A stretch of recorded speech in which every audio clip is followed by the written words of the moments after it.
Today we're doing a reading of the Book of Thoth, and this is actually going to go with my Thoth tarot course. We're going to be working together up the tree of life, path working with the cards, learning to use the cards as psychological tools, using them to understand the Kabbalah. On my Patreon, I'll be holding a course. It's not intended to be some grand master course of the tarot, but it is me working through the cards and the Kabbalah and showing how to work with them for astral journeying and all kinds of things. So this is going to be for Patreon only.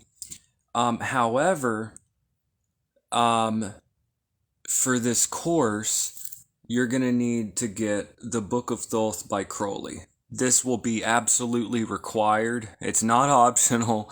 Anyone that wants to take my Thoth course and sign up for that, this video is going to be publicly available.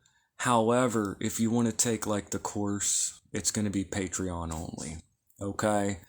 Those are still being made. Those videos, this is something that I'll be working through, but it's for Patreon. Okay? But this is going to be a public video for everybody. We're just starting to read the Book of Thoth. Those that want to take the course, this is required reading. You're going to have this book for the course.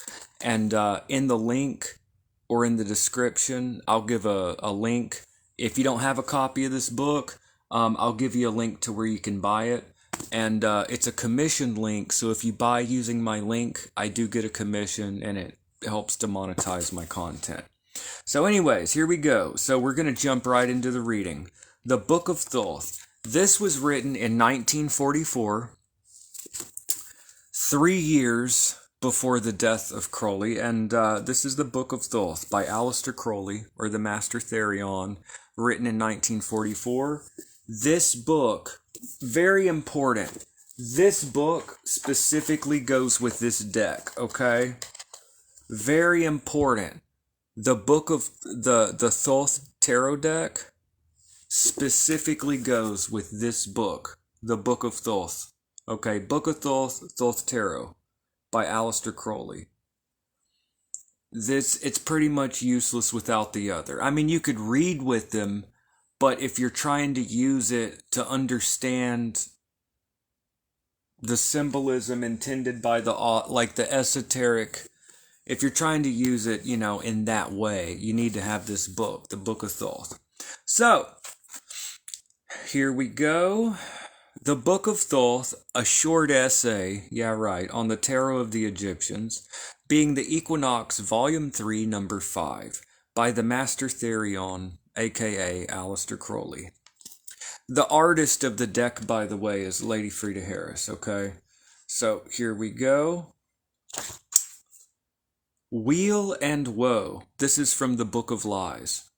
The Great Wheel of Samsara. Now, if you take the letters of tarot and you rearrange them, you get rota, which is wheel. And that's a whole thing to go into. We'll go into that in the course of these lessons. Weal and Woe. The Great Wheel of Samsara. The Wheel of the Law, Dharma. The Wheel of the Tarot. The Wheel of the Heavens. The Wheel of Life. All these wheels be one, yet of all these the wheel of the tarot alone avails thee consciously. Meditate long and broad and deep, O man, upon this wheel, revolving it in thy mind. Be this thy task, to see how each card springs necessarily from each other card, even in due order from the full unto the 10 of coins. Then, when thou knowest the wheel of destiny complete, mayest thou perceive that will which moved it first. There is no first or last, and lo, thou art passed through the abyss. The Book of Lies. Okay.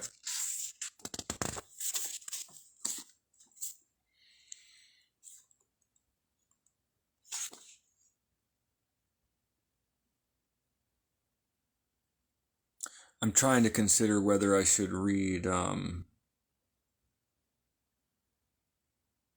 okay. Bibliographical note.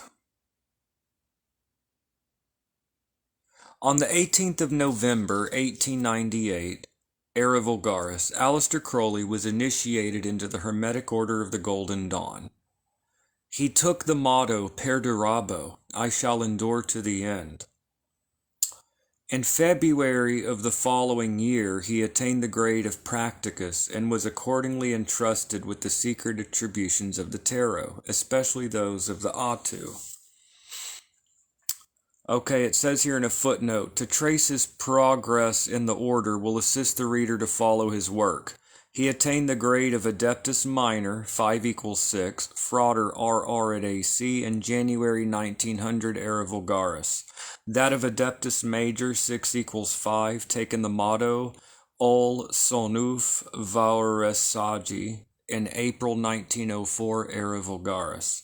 That of Adeptus Exemptus, 7 equals 4, taking the motto Oime, in 1909 Era Vulgaris.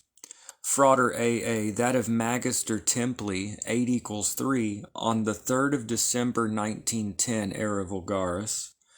Accepting the motto previously, October 1906 Era Vulgaris bestowed upon him Vivere Universum Vivus Vici. That's VVVVV. C. Lieber 418, pages 73 through 76 et al. That of Magus, 9 equals 2, taking the motto Tomega Therion, in October 12th, 1915. Okay, so hold on just a second, because I want to share this. So, on the 18th of October, 1898, EV, Aleister Crowley was initiated into the Hermetic Order of the Golden Dawn. He took the motto Perdurabo, I shall endure to the end. Okay.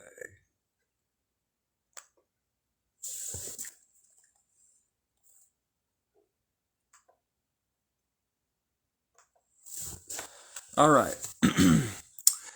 In February of the year following, he attained the grade of Practicus and was accordingly entrusted with the secret attributions of the tarot, especially those of the Atu.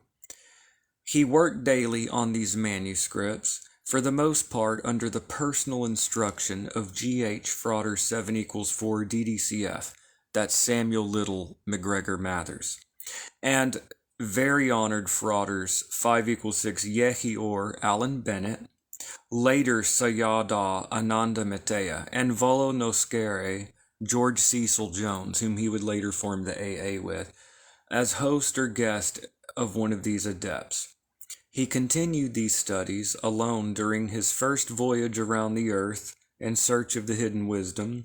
On the 8th, 9th, and 10th of April 1904 EV, he received the Book of the Law. Chosen by the masters to carry out their sublime plan, he began to prepare the way for the establishment of the new eon as they instructed him. Now, I am in no way enforcing that this is what happened to anyone. I'm just reading the book. So draw your own conclusions. I'm just reading what the Book of Thoth says, okay? As they entrusted him, see the Equinox of the Gods for a very full and detailed account of this, the most important event in his career. He accordingly published the previous secret attributions of the tarot in the book 777. Vel Prologomena Symbolica ad Systemum Skeptico Mysticae VI Explicandi Fundamentum Hieroglyphicum Sanctissimorum Scientiae Summae. Yes, that is the name of his book. That is indeed the name of his book. Following the tradition of Eliphas Levi, much of his magical writing is modeled on or adorned by references to the tarot. Notable in this connection are Ambrosi Magi Hortus Rosarum, or The Sword of Song, published in 1904, The Wake World, or Conxon Pax, 1907, Liber 30, Irum Vel Saeculi sub Figura 418 being the angels of the 38ers of the vision and the voice. The Book of Lies, 1913. Magic and Theory and Practice, Book 4, Part 3, 1929. He published a full account of the tarot, according to the manuscript of the Hermetic Order of the Golden Dawn, in Equinox Volume 1, Numbers 7 and 8, 1912, EV. During all this time, the tarot was his daily companion, guide, and object of research. He succeeded in uniting under the schema of the Holy Kabbalah, of which the tarot is the greatest single element, all philosophical and magical systems soever, including that of the Chinese. This and his Naples arrangement are with little doubt his greatest achievements in scholarship. For many years he had deplored the absence of any authentic text of the tarot. The medieval pacts are hopelessly corrupt, compiled by partisans of existing political systems, or otherwise far from presenting the ancient truth of the book in a coherent system or a shape of lucid beauty. It had from the beginning of his study been his fervent wish to construct a worthy text. Eliphas Levi had himself wished to execute a similar task, but succeeded only in leaving us two of the Atu, the chariot and the devil. Many others have attempted the work, but without even the knowledge of the true attributions. Their attempts have been gross, senseless, pitifully grotesque, but the masters who had watched, guided, and chastised the author of this present volume had in store the reward of his labors. They introduced to him a skilled artist, Frida Harris, who, though she had little or no previous knowledge of the tarot, possessed in her own right the essential spirit of the book. Together they bent their energies to the formidable task of preparing the 78 cards of the Book of Thoth. His original idea had been to execute a pack after the tradition of the medieval editors, corrected in the light of the descriptions given in the Equinox 1, 7, and 8. But she found technical difficulties, such as introducing 10-rayed angelic hands all over the place, producing a grotesque effect, and she also observed that his teaching in the course of his explanations went far higher and deeper than anything in any accessible models. She accordingly forced him, the laziest man in the 3 continents, to undertake what is to all intent an original work, including the latest discoveries in modern science, mathematics, philosophy, and anthropology. In a word, to reproduce the whole of his magical mind pictorially on the skeleton of the ancient Kabbalistic tradition. He accepted this colossal burden. It renewed his energy and his enthusiasm. Yet the burden was sore. The anticipated 3 months' work extended to 5 years. Her success as his interpreter surpasses belief. She had to work from his very rough sketches, often from mere descriptions, or from reading between the lines of the old packs. She devoted her genius to the work. With incredible rapidity, she picked up the rhythm, and with inexhaustible patience submitted to the corrections of the fanatical slave driver that she had invoked, often painting the same card as many as 8 times until it measured up to his vanadium steel yardstick. May the passionate love under will, which she has stored in this treasury of truth and beauty, flow forth from the splendor and strength of her work to enlighten the world. May this tarot serve as a chart for the bold seamen of the new eon, to guide them across the great sea of understanding to the sea of the pyramids. The accompanying booklet was dashed off by Aleister Crowley without help from parents. Its perusal may be admitted with advantage. S.H. Soror IWE 8 equals 3, or a Magister Templi of the AA. Part 1, The Theory of the Tarot. And we're just going to read, I guess, until we get tired here. 1. The contents of the tarot. The tarot is a pack of 78 cards. There are 4 suits, as in modern playing cards, which are derived from it, but the court cards number 4 instead of 3. In addition, there are 22 cards called trumps, each of which is a symbolic picture with a title to itself. At first sight, one would suppose this arrangement to be arbitrary, but it is not. It is necessitated, as will appear later, by the structure of the universe, and in particular of the solar system, as symbolized by the Holy Kabbalah. This will be explained in due course. The origin of the tarot. I repeat here that I don't necessarily agree with everything said here. I'm just reading the book. Here we go. The origins of the tarot. The origin of this pack of cards is very obscure. Some authorities seek to put it back as far as the ancient Egyptian mysteries. Others try to bring it forward as late as the 15th or even the 16th centuries. But the tarot certainly existed in what may be called the classical form as early as the 14th century, for packs of that date are extant, and the form has not varied in any notable respect since that time. In the Middle Ages, these cards were much used by fortune-telling, especially by gypsies, so that it was customary to speak of the tarot of the Bohemians or Egyptians. When it was found that the gypsies, despite the etymology, were of Asiatic origin, some people tried to find its source in Indian art and literature. There is here no need to enter into any discussion of these disputed points. So, and he is saying that there are many different opinions, okay? So he does say that. It's not here, we're not here to talk about all these theories, okay? The theory of the correspondences of the tarot, okay? Unimportant to the present purpose are tradition and authority. Boom. Einstein's theory of relativity Einstein's theory of relativity does not rest on the fact that when his theory was put to the test, it was confirmed. The only theory of ultimate interest about the tarot is that it is an admirable symbolic picture of the universe, based on the data of the Holy Kabbalah. It will be proper, later in this essay, to describe the Holy Kabbalah somewhat fully, and to discuss relevant details. The part of it which is here relevant is called gematria, a science in which the numerical value of a Hebrew word, each letter also a number, links that word with others of the same value, or a multiple thereof. For example, ahad, unity, is 1 plus 8 plus 4 is 13.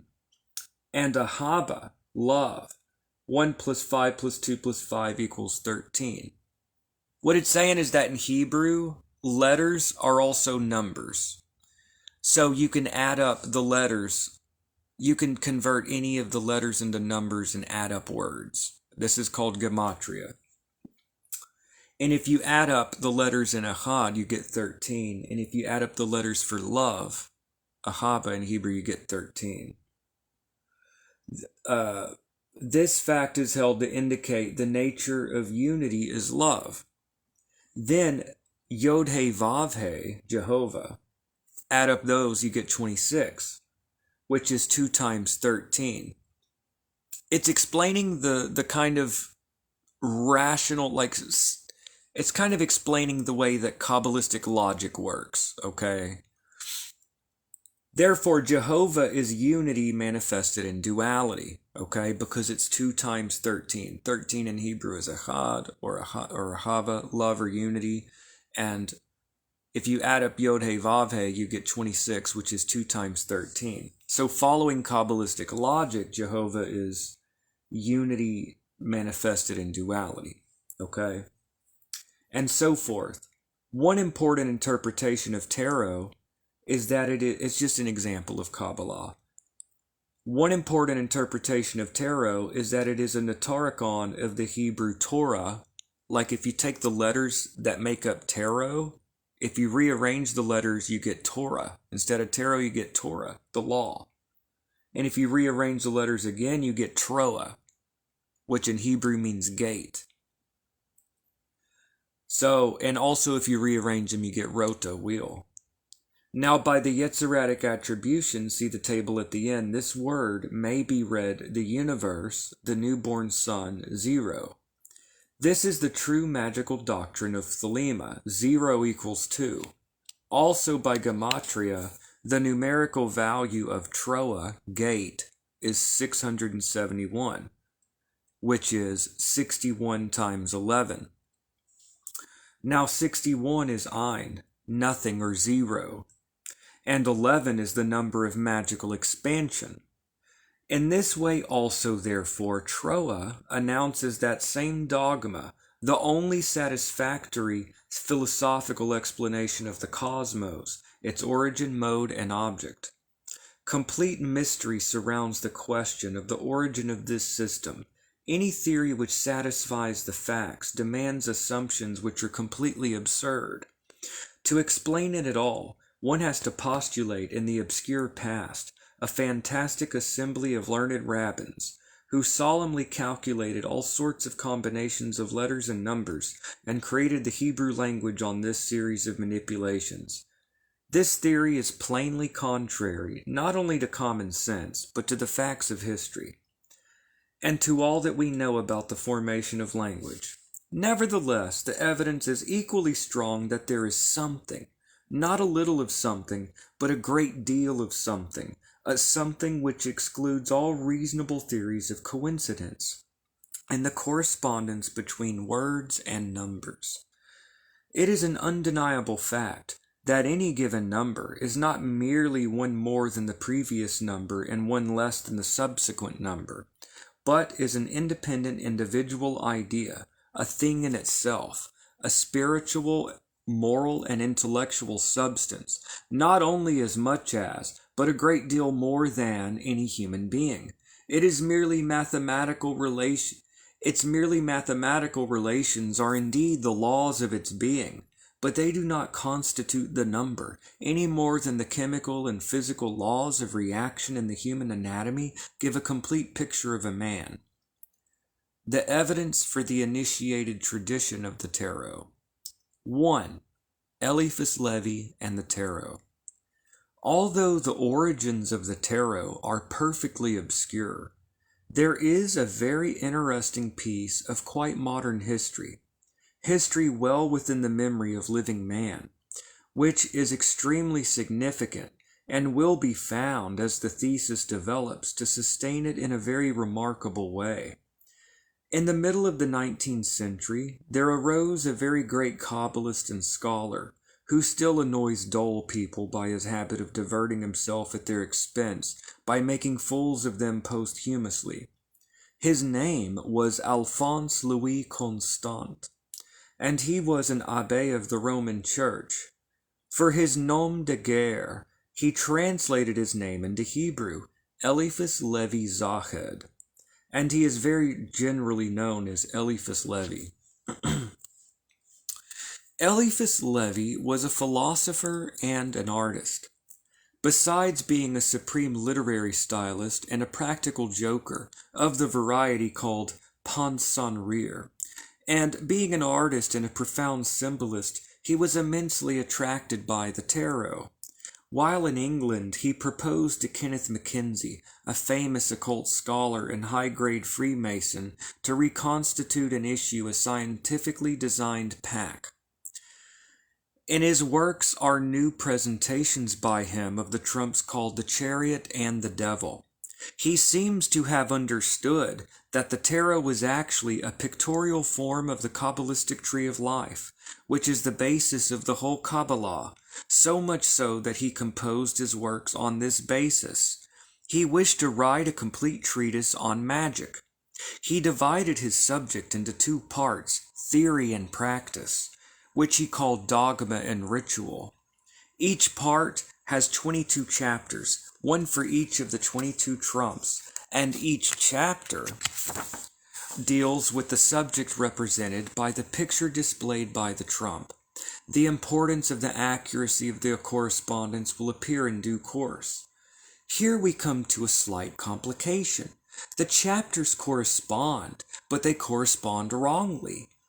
And this is only to be explained by the fact that Levi felt himself bound by his original oath of secrecy to the order of initiates which had given him the secrets of the tarot. 2. The tarot in the cipher manuscripts. At the time of the French Renaissance of the 1850s, a similar movement took place in England. Its interest centered in ancient religions and their traditions of initiation and thaumaturgy. Learned societies, some secret or semi-secret, were founded or revived. Among the members of one such group, the Quatuor Coronati Lodge of Freemasonry, were three men: Dr. Wynne Westcott, a London coroner, a Dr. Woodford, and a Dr. Woodman. There is a little dispute as to which of these men went to the Farringdon Road, or whether it was the Farringdon Road to which they went, but there is no doubt whatever that one of them bought an old book, whether from an obscure bookseller or off a barrow, or found it in a library. This happened about 1884 or 1885. There is no dispute that in this book were some loose papers, that these papers turned out to be written in cipher, that these cipher manuscripts contain the material for the foundation of a secret society, purporting to confer initiation by means of ritual, and that among these manuscripts was an attribution of the trumps of the tarot to the letters of the Hebrew alphabet. When this matter is examined, it becomes quite clear that Levy's wrong attribution of the letters was deliberate, that he knew the right attribution and considered it his duty to conceal it. It made much trouble for him to camouflage his chapters. The cipher manuscripts were alleged to date from the earliest years of the 19th century, and there is a note to one page which seems to be in the writing of Eliphas Levi. It appears extremely probable that he had access to this manuscript on his visit to Bulwer Lytton in England. In any case, as previously observed, Levi shows constantly that he knew the correct attributions, with the exception, of course, of Tzadi, why will be seen later, and tried to use them without improperly revealing any secrets which he was sworn not to disclose. As soon as one possesses the true attributions of these trumps, the tarot leaps into life. One is intellectually knocked down by the rightness of it. All the difficulties created by the traditional attributions as understood by the ordinary scholar disappear in a flash. For this reason, one is inclined to credit the claim for the promulgators of the cipher manuscript that they were guardians of a tradition of truth. 3. All right. One must now digress into the history of the Hermetic Order of the Golden Dawn, the society reconstituted by Dr. Westcott and his colleagues, in order to show further evidence as to the authenticity of the claim of the promulgators of the cipher manuscript. Among these papers, beside the attribution of the tarot, were certain skeleton rituals, which purported to contain the secrets of initiation. The name, with an address in Germany, of a Fräulein Springel was mentioned as the issuing authority.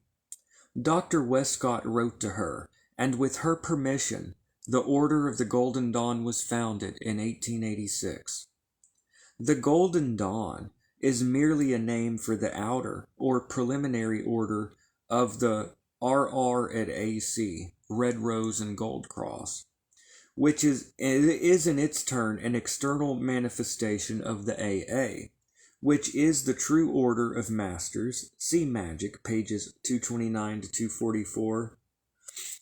An impudent mushroom swindle calling itself Order of Hidden Masters has recently appeared and disappeared, says the footnote. The genius who made this possible was a man named Samuel Little McGregor Mathers. After a time, Fräulein Springel died. A letter written to her asking for more advanced knowledge elicited a reply from one of her colleagues. This letter informed Dr. Westcott of her death, adding that the writer and his associates had never approved of Fräulein Springel's actions in authorizing any form of group working, but, in view of the great reverence and esteem in which she was held, had refrained from open opposition. He went on to say that, and quote, "This correspondence must now cease," unquote, but that if they wanted more advanced knowledge, they could perfectly well get it by using the proper manner and the knowledge which they already possessed. In other words, they must utilize their magical powers to make contact with the secret chiefs of the order. This, incidentally, is a quite normal and traditional mode of procedure. Shortly afterwards, Mathers, who had maneuvered himself into the practical headship of the order, announced that he had made this link, that the secret chiefs had authorized him to continue the work of the order as its sole head. There is, however, no evidence that he was here a witness of truth, because no new knowledge of any particular importance came to the order, such as did appear proved to be no more than Mathers could have acquired by normal means, from quite accessible sources, such as the British Museum. These circumstances, and a great deal of petty intrigue, led to serious dissatisfaction among the members of the order. Fraulein Springel's judgment that group working in an order of this sort is possible was shown in this case to be wrong. In 1900, the order in its existing form was destroyed. The point of these data is simply to show that, at that time, the main preoccupation of all the serious members of the order was to get in touch with the secret chiefs themselves. In 1904, success was attained by one of the youngest members, Frater Perdurabo. The very fullest details of this occurrence are given in the Equinox of the Gods. Okay.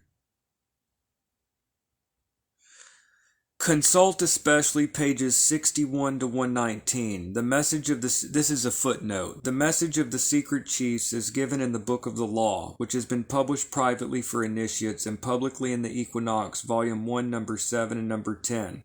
Also with full details in the Equinox of the Gods, pages 13 to 38. In a pocket at the end of that volume is a philolithographic reproduction of the manuscript. There is also a cheap pocket edition of the text of the book itself, by itself. There is also an American edition of the text. Okay, that's the end of the footnote.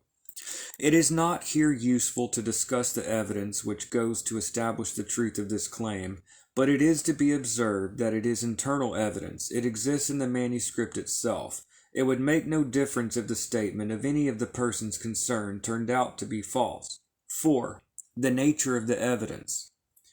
These historical digressions have been essential to the understanding the conditions of this inquiry. It is now proper to consider the peculiar numbering of the trumps. It appears natural to a mathematician to begin the series of natural numbers with 0, but it is very disturbing to the non-mathematically trained mind. In the traditional essays and books on the tarot, the card numbered 0 was supposed to lie between cards 20 and 21. The secret of the initiated interpretation, which makes the whole meaning of the trumps luminous, is simply to put this card marked 0 in its natural place, where any mathematician would have put it, in front of the number 1. But there is still one peculiarity, one disturbance in the natural sequence. This is that the cards 8 and 11 have to be counterchanged, that strength and justice have to be counterchanged in order to preserve the attribution. For the card 11 is called strength. On it appears a lion, and it quite evidently refers to the zodiacal sign Leo, whereas the card 8 is called justice and represents the conventional symbolic figure throned with sword and balances, thus obviously referring to the zodiacal sign of Libra, the balance. Frater Perdurabo had made a very profound study of the tarot since his initiation to the order on the 18th of November, 1898. For 3 months later, he had attained the grade of practicus. As such, he became entitled to know the secret attributions. He constantly studied this and the accompanying explanatory manuscripts. He checked up on all these attributes of the numbers to the forms of nature and found nothing incongruous. But when the 8th of April 1904 EV, he was writing down the book of the law from the dictation of the messenger of the secret chiefs, he seems to have put a mental question suggested by the words in chapter 1, verse 57, and quote, "The law of the fortress and the great mystery of the house of God," unquote. The house of God is one name of the tarot trump numbered 16, the tower. To this effect, have I got these attributions right? For there came an interpolated answer. All these old letters of my book are aright, but Sadi is not the star. This also is secret. My prophet shall reveal it to the wise. This was exceedingly annoying. If Sadi was not the star, what was? And what was Sadi? He tried for years to counterchange this card. The star, which is numbered 17, was some other. He had no success. It was many years later that the solution came to him. Sadi is the emperor, and therefore the positions of 17 and 4 must be counterchanged. This attribution is very satisfactory. Yes, but it is something a great deal more than satisfactory. It is, to clear thought, the most convincing evidence possible that the Book of the Law is a genuine message of the secret chiefs. For the star is referred to Aquarius in the zodiac, and the emperor to Aries. Now Aries and Aquarius are on each side of Pisces, just as Leo and Libra are on each side of Virgo. That is to say, the correction of the Book of the Law gives a perfect symmetry in the zodiacal attribution, just as if a loop were formed at one end of the ellipse to correspond exactly with the existing loop at the other end. These matters sound rather technical. In fact, they are. But the more one studies the tarot, the more one perceives the admirable symmetry and perfection of the symbolism.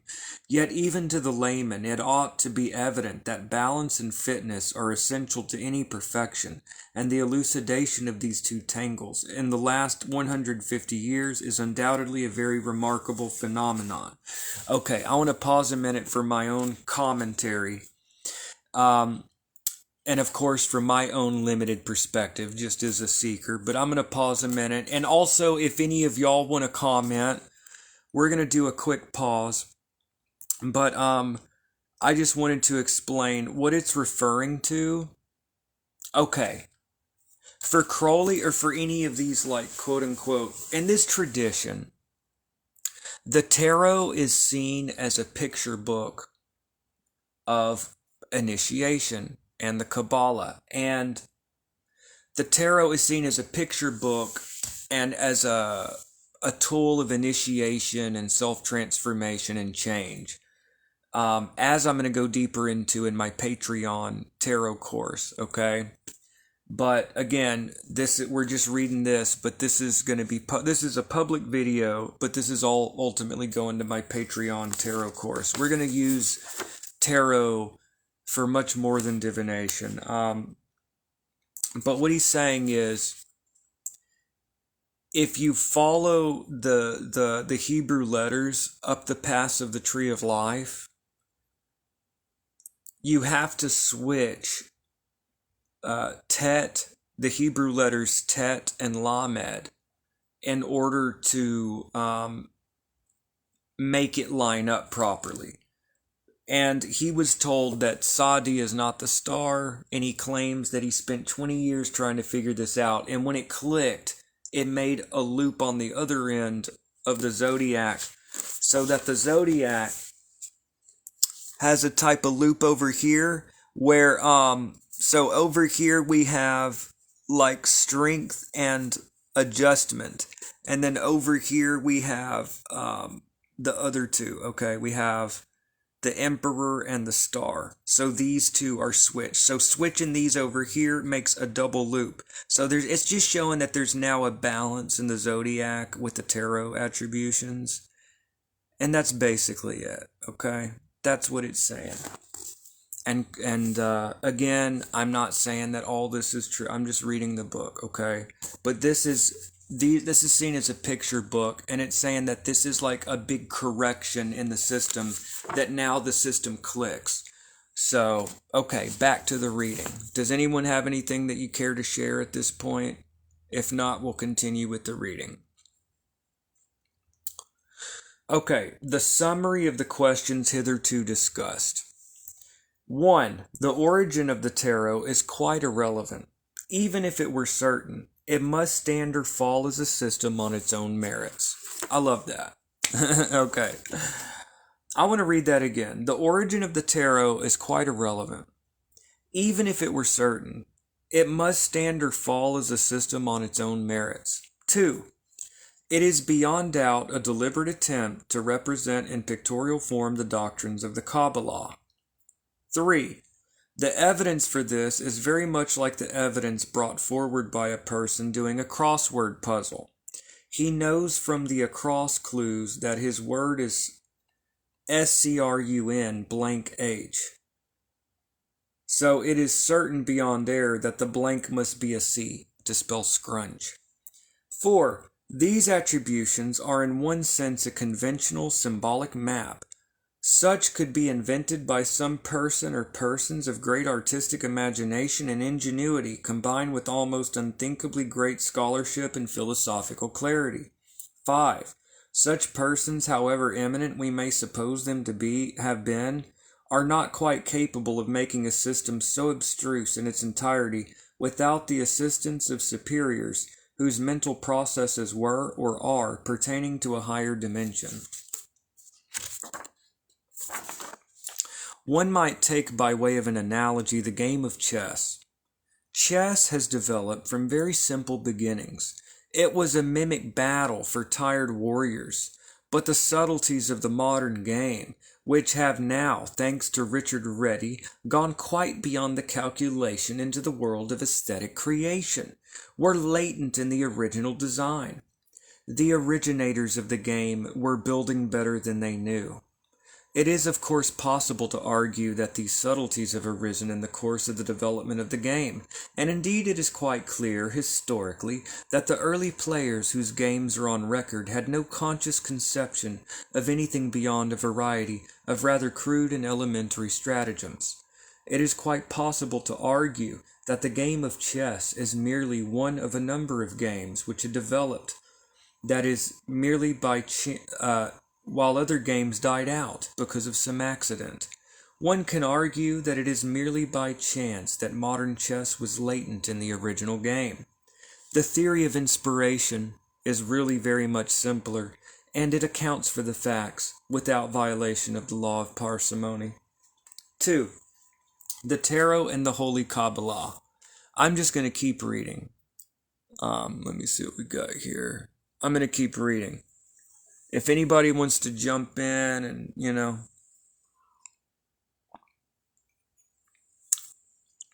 2. The Tarot and the Holy Kabbalah.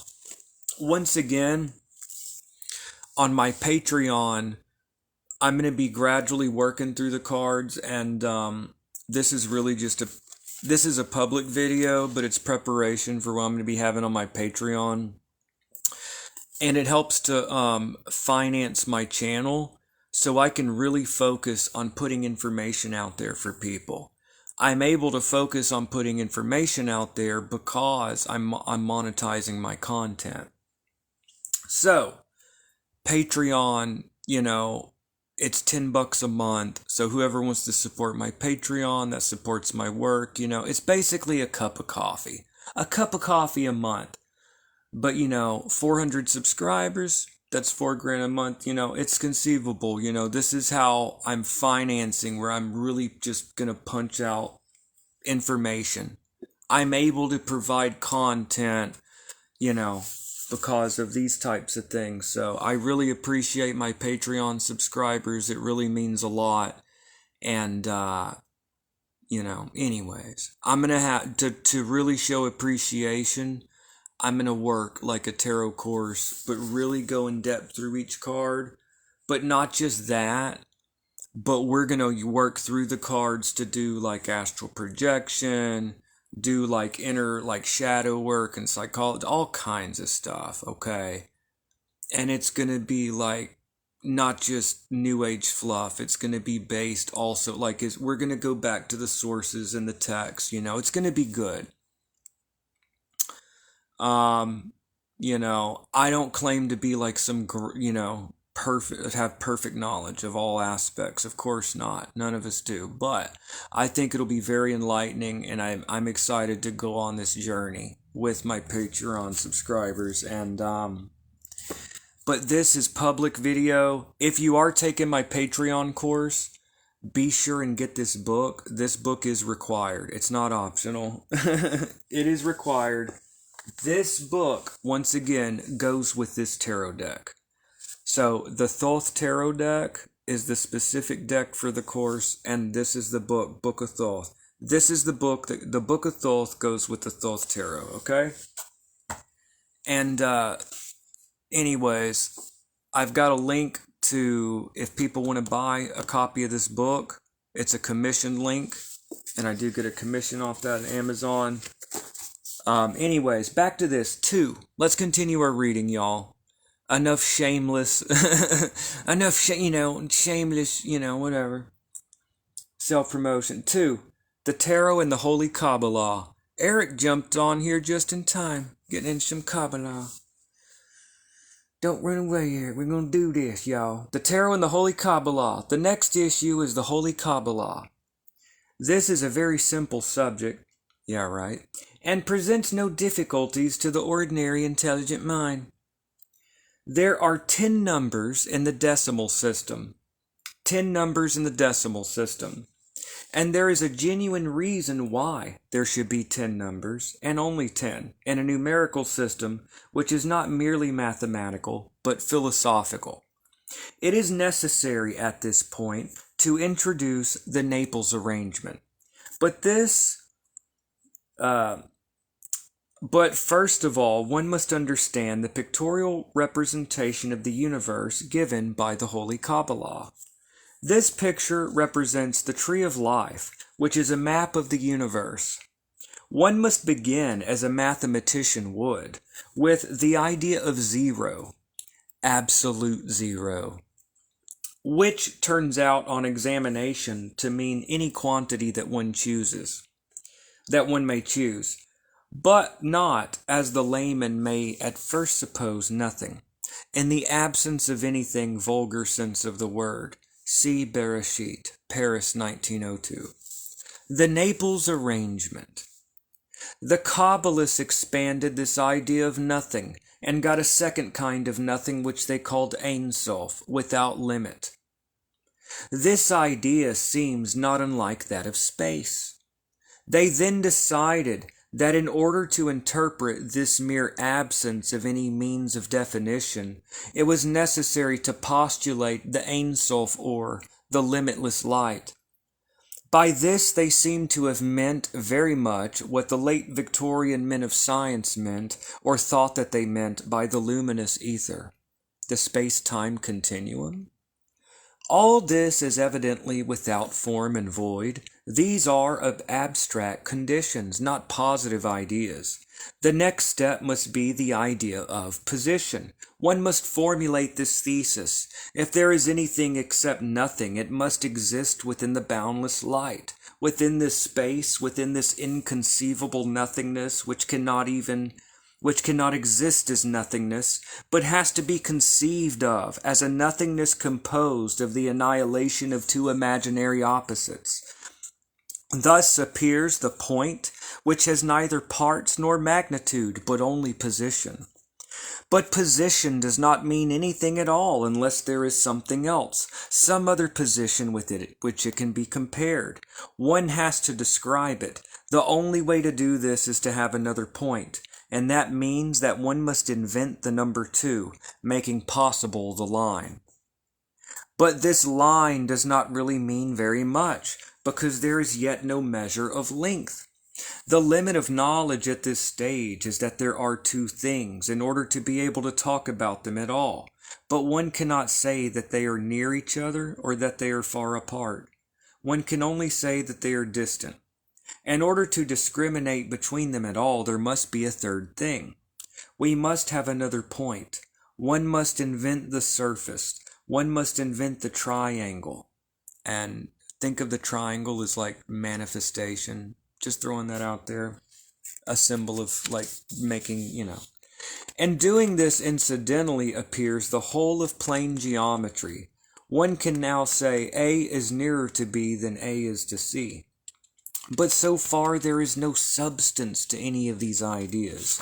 In fact, there are no ideas at all, except the idea of distance and perhaps the idea of betweenness and of angular measurement, so that plane geometry which now exists in theory is after all completely inchoate and incoherent. There has been no approach at all to the conception of a really existing thing. No more has been done than to make definitions, all in a purely ideal and imaginary world. Now then comes the abyss. One cannot go any further into the ideal. The next step must be the actual, at least an approach to the actual. There are 3 points, but there is no idea of where any one of them is. A 4th point is essential, and this formulates the idea of matter. The point, the line, the plane. The 4th point, unless it should happen to lie in the plane, gives the solid. If one wants to know the position of any point, one must define it by the use of the 3 coordinate axes or dimensions. It is so many feet from the north wall, and so many feet from the east wall, and so many feet from the floor. Thus there has been developed from nothingness a something which can be said to exist. One has arrived at the idea of matter. But this existence is exceedingly tenuous, for the only property of any given point is its position in relation to certain other points. No change is possible. Nothing can happen. One is therefore compelled in the analysis of known reality to postulate a 5th positive idea, which is that of motion or time. Motion. This implies the idea of time, for only through motion and in time can any event happen. Without this change in sequence, nothing can be the object of sense. So now we have matter and time. It is to be noticed that this number 5 is the number of the letter He in the Hebrew alphabet. This is the letter traditionally consecrated to the Great Mother. It is the womb in which the Great Father, who is represented by the letter Yod, which is pictorially the representation of an ultimate point, moves and begets active existence. There is now possible a concrete idea of the point, and at last it is a point which can be self-conscious because it can have a past, present, and future.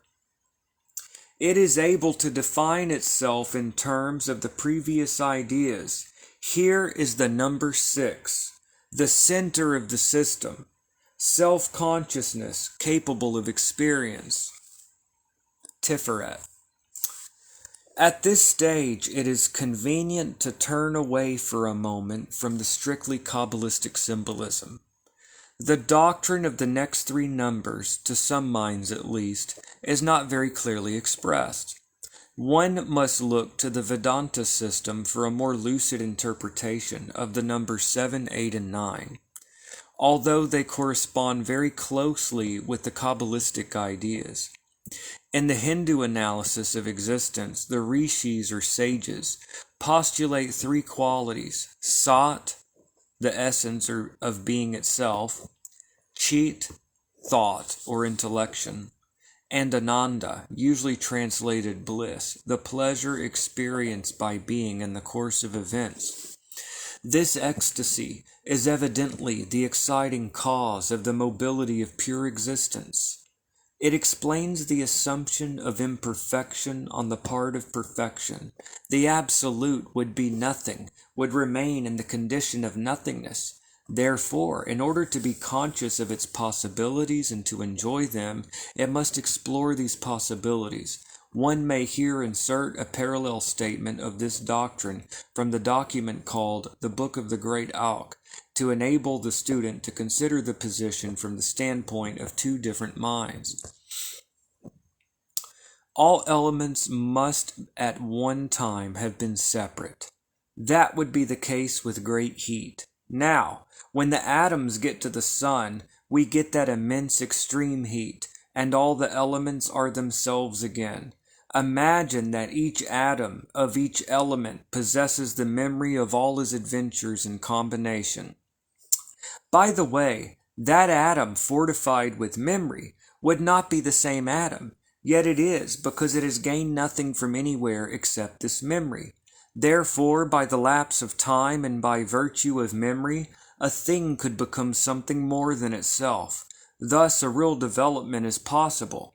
One can then see a reason for any element deciding to go through this series of incarnations, because so and only so can he go, and he suffers the lapse of memory which he has during these incarnations, because he knows he will come through unchanged. Therefore, you can have an infinite number of gods, individual and equal, though diverse, each one supreme and utterly indestructible. This is also the only explanation of how a being could create a world in which war, evil, etc. exist. Evil is only an appearance because, like good, it cannot affect the substance itself, but only multiply its combinations. This is something the same as mystic monotheism, but the objection to that theory is that God has to create things which are all parts of himself, so that their interplay is false. If we presuppose many elements, their interplay is natural. These ideas of being, thought, and bliss constitute the minimum possible qualities which a point must possess if it is to have a real sensible experience of itself. These correspond to the numbers 9, 8, and 7. The first idea of reality, as known by the mind, is therefore to conceive of the point as built up of these previous 9 successive developments from zero. Here then at last is the number 10. Or the physical universe or dimension. In other words, to describe reality in the form of knowledge, one must postulate these 10 successive ideas. In the Kabbalah, they are called sephirot, which means numbers.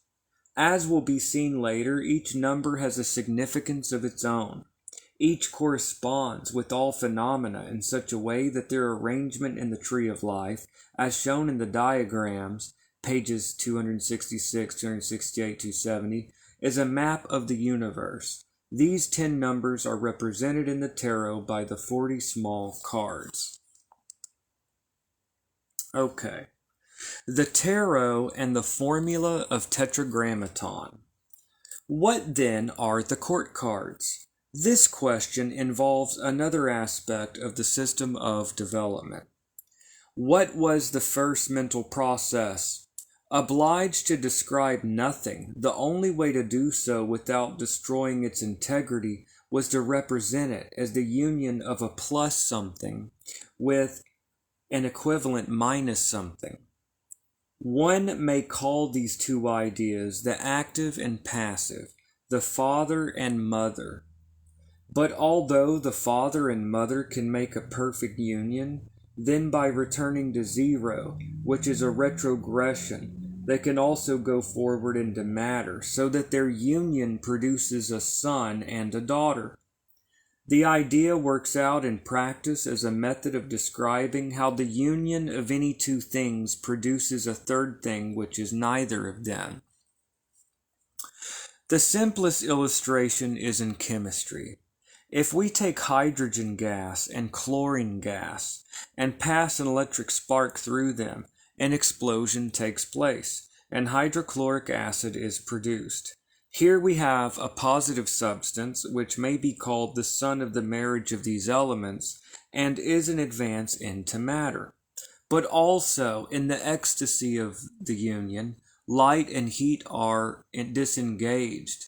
These phenomena are not material in the same sense as the hydrochloric acid is material.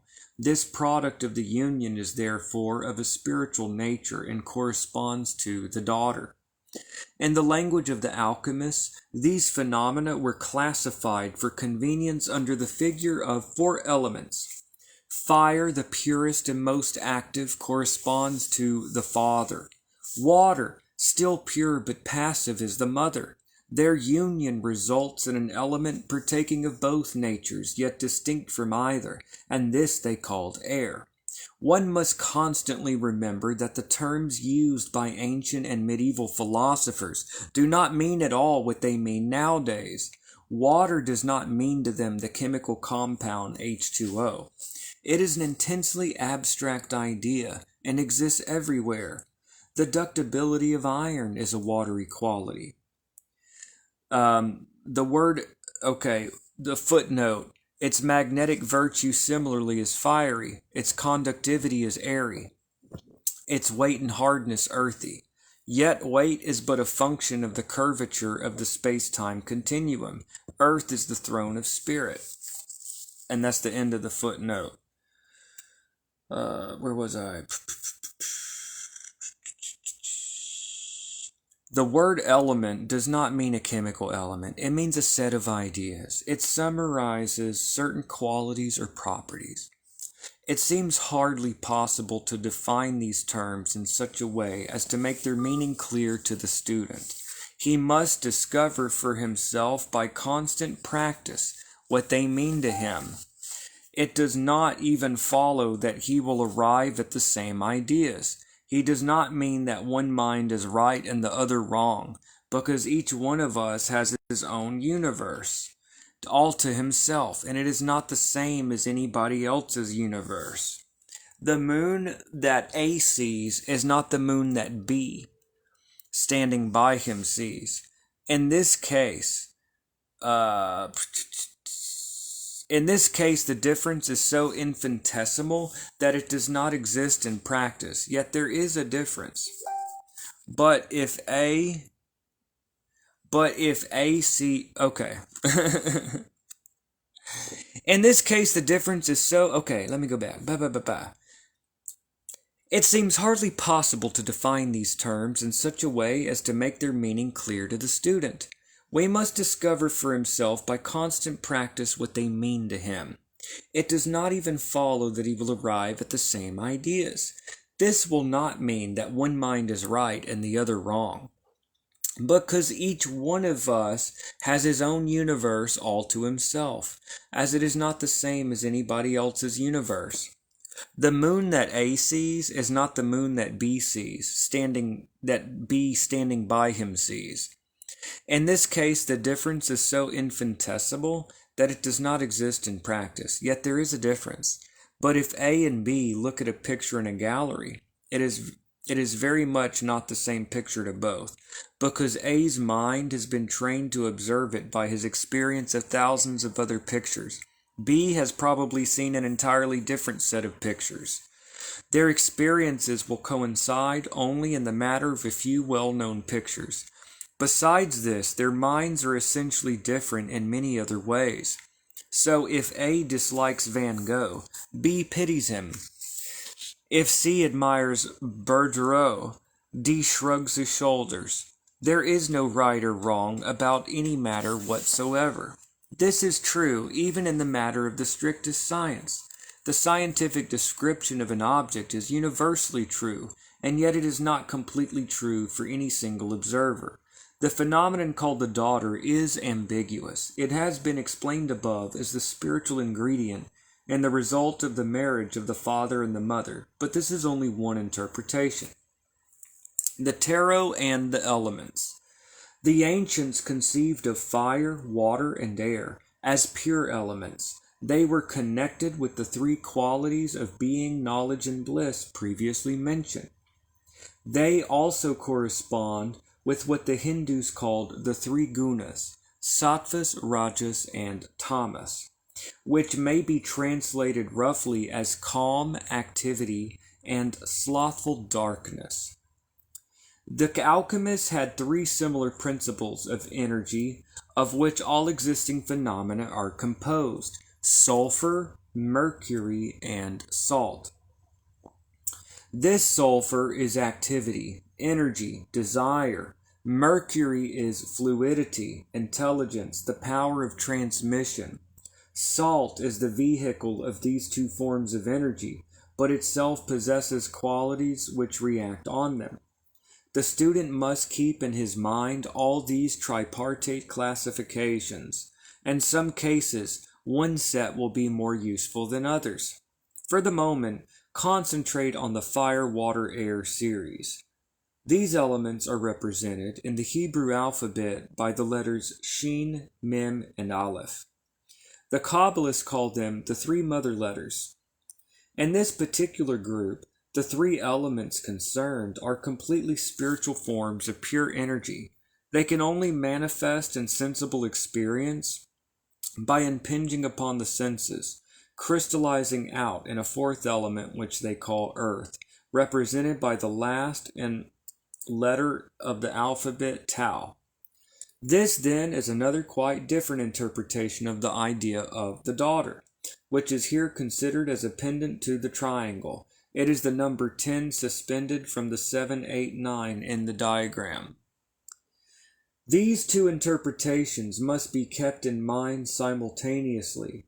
The Kabbalists devising the tarot then proceeded to make pictures of these extremely abstract ideas of father, mother, son, and daughter, and they called them king, queen, prince, and princess. It is confusing, but they were also called knight, queen, king, and princess. Sometimes, too, prince and princess are called emperor and empress.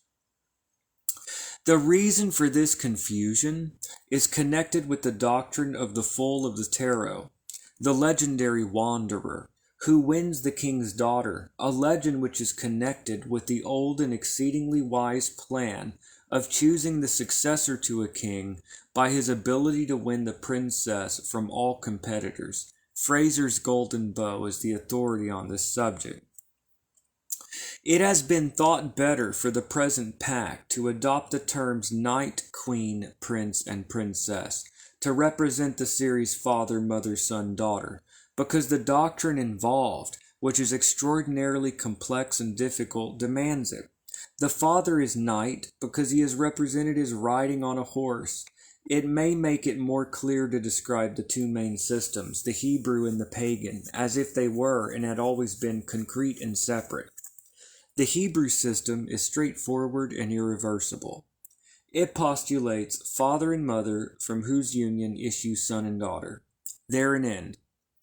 It is only later philosophical speculation to derive the father-mother dyad from a unity manifest, and later still to seek the source of that unity in nothing. This is a concrete and limited scheme, crude with its causeless beginning and its sterile end. The pagan system is circular, self-generated, self-nourished, self-renewed. It is a wheel on whose rim are father, mother, son, daughter. They move about the motionless axis of zero. They unite at will. They transform one into another. There is neither beginning nor end to the orbit. None is higher or lower than another. The equation not equals many equals two equals one equals all equals not is implicit in every mode of the being of the system. Difficult as it is, at least one very desirable result has been attained, to explain why the tarot has 4 court cards, not 3. It also explains why there are 4 suits. The 4 suits are named as follows: wands attributed to fire, cups to water, swords to air, and discs, coins, or pentacles to earth. The student will notice this interplay and counterchange of the number 4. It is also important for him to notice that even in the tenfold arrangement, the number 4 takes its part. The tree of life can be divided into 4 planes.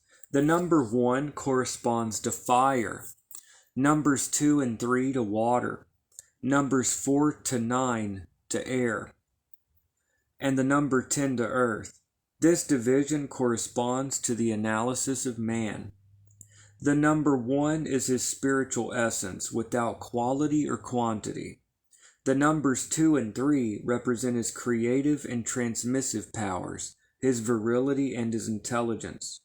The numbers 4 to 9 describe his mental and moral qualities, as concentrated in his human personality. The number 6, so to speak, is a concrete elaboration of the number 1, and the number 10 corresponds to earth, which is the physical vehicle of the previous 9 numbers.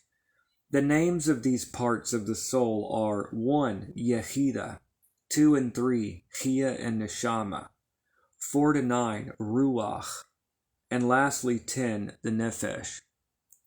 These 4 planes correspond once more to the so-called 4 worlds, to understand the nature of which one should refer with all due reservations to the Platonic system. The number 1 is Atzilut, the archetypal world, but the number 2, as being the dynamic aspect of the number 1, is the practical attribution. The number 3 is Beriah, the creative world, in which the will of the Father takes shape through the conception of the mother, just as the spermatozoon, by fertilizing the ovum, makes possible the production of an image of its parents. The numbers 4 to 9 include Yetzirah, the formative world, in which an intellectual image, an appreciable form of the idea, is produced. And this mental image becomes real and sensible in the number 10, Asiya, the material world. It is by going through all these confusing and sometimes seemingly contradictory attributions with unwearying patience and persistent energy that one comes at the end to a lucid understanding, to an understanding which is infinitely clearer than any intellectual interpretation could possibly be. This is a fundamental exercise in the way to initiation. If one were a shallow rationalist, it would be quite easy to pick holes in all these attributions and semi-philosophical hypotheses, or near hypotheses. But it is also quite simple to prove by mathematics that it's impossible to hit a golf ball. Hitherto, the main theme of this essay has been the tree of life, in its essence the Sephiroth. It is now proper to consider the relations of the Sephiroth with each other. It will be noticed that 22 lines are employed to complete the structure of the tree of life. It will be explained in due course how it is that these correspond to the letters of the Hebrew alphabet. It will be remarked that in some respects the way in which these are joined up appears arbitrary.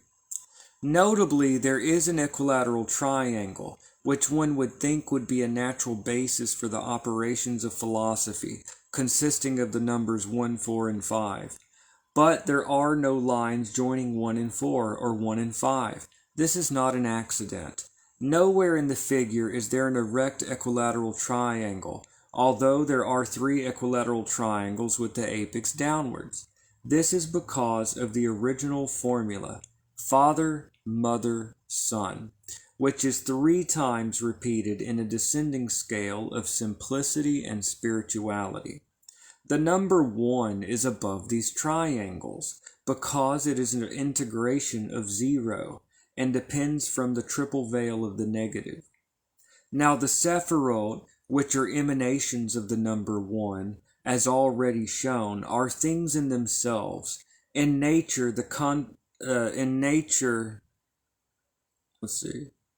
as already shown, the things in themselves, in almost the Kantian sense, the lines joining them are forces of nature, of a much less complete type. They are less abstruse, less abstract. The 22 keys, Atu, or trumps of the tarot. Okay, hold on a second here. Oh my God. It's gonna be another one of those nights. Okay. Wait a minute.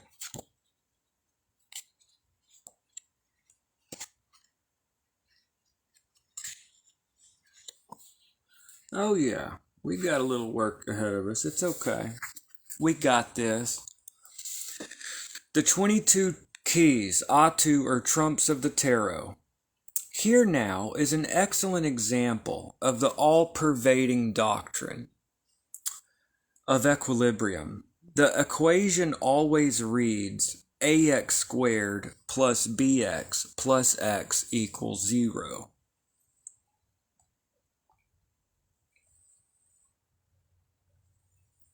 All right.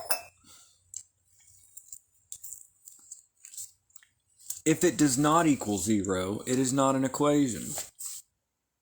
And so, whenever any symbol loses importance in one place in the Kabbalah, it gains in another. The court cards and small cards form the skeletal structure of the tarot, and its principal function is a map of the universe.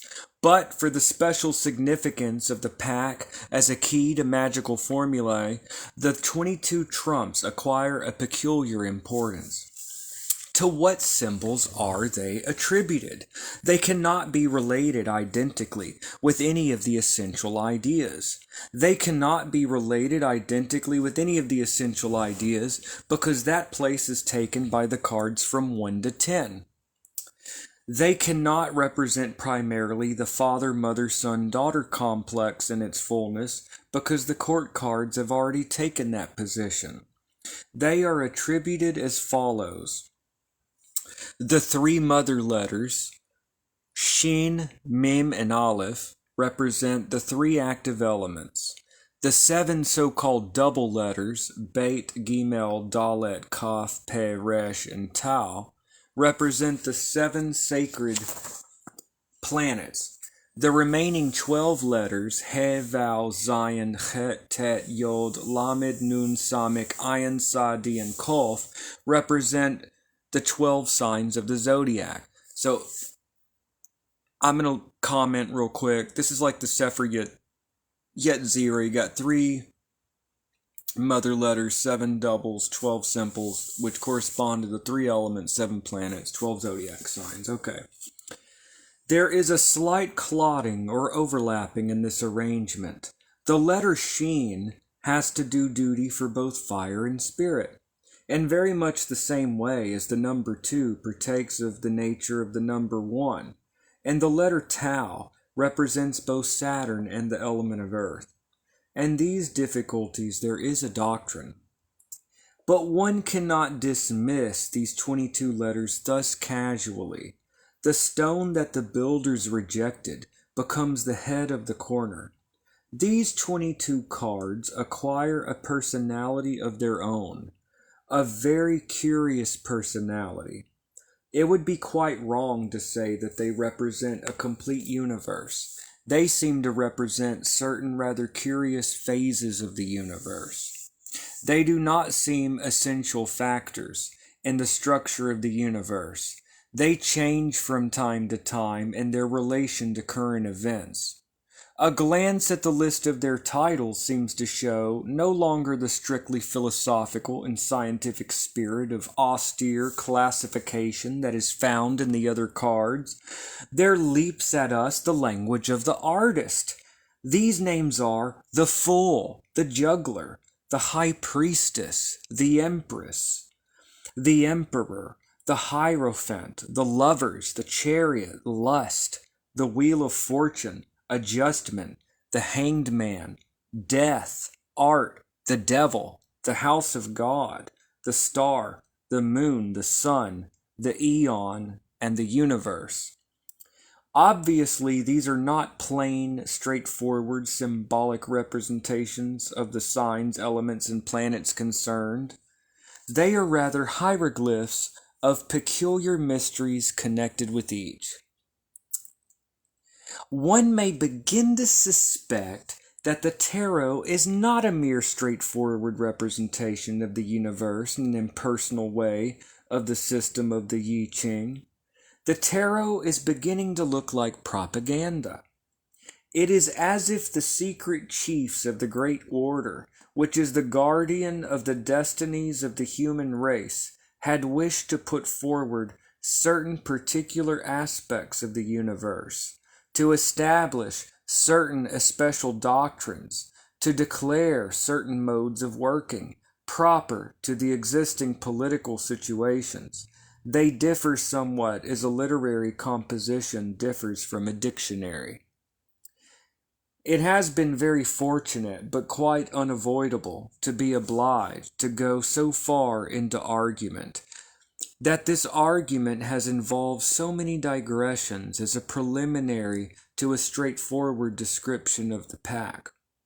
It may make it simpler to proceed to summarize the above statements.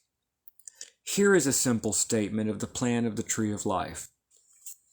The numbers, or things in themselves, are 10, successive emanations from the triple veil of the negative. The small cards, numbered 1 to 10, correspond to the Sephiroth. These cards are shown in fourfold form, because they are not the pure abstract numbers, but particular symbols of those numbers in the universe of manifestation, which is for convenience classified under the figure of 4 elements. The court cards represent the elements themselves, each element divided into 4 sub-elements. For convenience, here follows a list of these cards. The Knight of Wands, Fire of Fire. The Queen of Wands, Water of Fire. The Prince of Wands, Air of Fire. The Princess of Wands, Earth of Fire. The Knight of Cups, Fire of Water. The Queen of Cups, Water of Water. The Prince of Cups, Air of Water. The Princess of Cups, Earth of Water. The Knight of Swords, Fire of Air. The Queen of Swords, Water of Air. The Prince of Swords, Air of Air. The Princess of Swords, Earth of Air. The Knight of Discs, Fire of Earth. The Queen of Discs, Water of Earth. The Prince of Discs, Air of Earth, and the Princess of Discs, Earth of Earth. The tarot trumps are 22 in number. They represent the elements between the Sephiroth, or things in themselves, so that their position on the Tree of Life is significant. Here are 1 or 2 examples. The card called the Lovers, whose secret title is the Children of the Voice, the Oracle of the Mighty Gods, leads from the number 3, Binah, to the number 6, Tiferet. The number 6 is the human personality of man. The number 3 is his spiritual intuition. Therefore, it is natural and significant that the influence of the 3 upon the 6 is that of the intuitional or inspirational voice. It is the illumination of the mind and the heart by the Great Mother. Consider again the card joining the number 1 to the number 6, Keter and Tiferet. This card is called the High Priestess and is attributed to the moon. The card represents the heavenly Isis. It is a symbol of complete spiritual purity. It is initiation in its most secret and intimate form, descending upon the human consciousness from the ultimate divine consciousness. Looked at from below, it is the pure and unwavering aspiration of the man to the Godhead, his source. It will be proper to enter more fully into these matters when dealing separately with the cards in turn. From the foregoing, it will be clear that the tarot illustrates, first of all, the Tree of Life in its universal aspect, and secondly, the particular comment illustrating that phase of the Tree of Life which is of peculiar interest to those persons charged with the guardianship of the human race at the particular moment of the production of any given authorized pact. It is therefore proper for those guardians to modify the aspect of the pact when it seems to them good to do so. The traditional pact has itself been subjected to numerous modifications adopted for convenience. For instance, the emperor and the empress in the medieval pacts were referred quite definitely to the Holy Roman Emperor and his consort. The card, originally called the Hierophant, representing Osiris as is shown by the shape of the tiara, became in the Renaissance period the Pope. The High Priestess came to be called Pope Joan, representing a certain symbolic legend which circulated among initiates and became vulgarized in the fable of a female pope. More important still, the angel, or the Last Judgment, represented the destruction of the world by fire. Its hieroglyph is, in a way, prophetic, for when the world was destroyed by fire on the 21st of March 1904, the equinox of the gods, one's attention was inevitably called to the similarity of this card to the stele of revealing.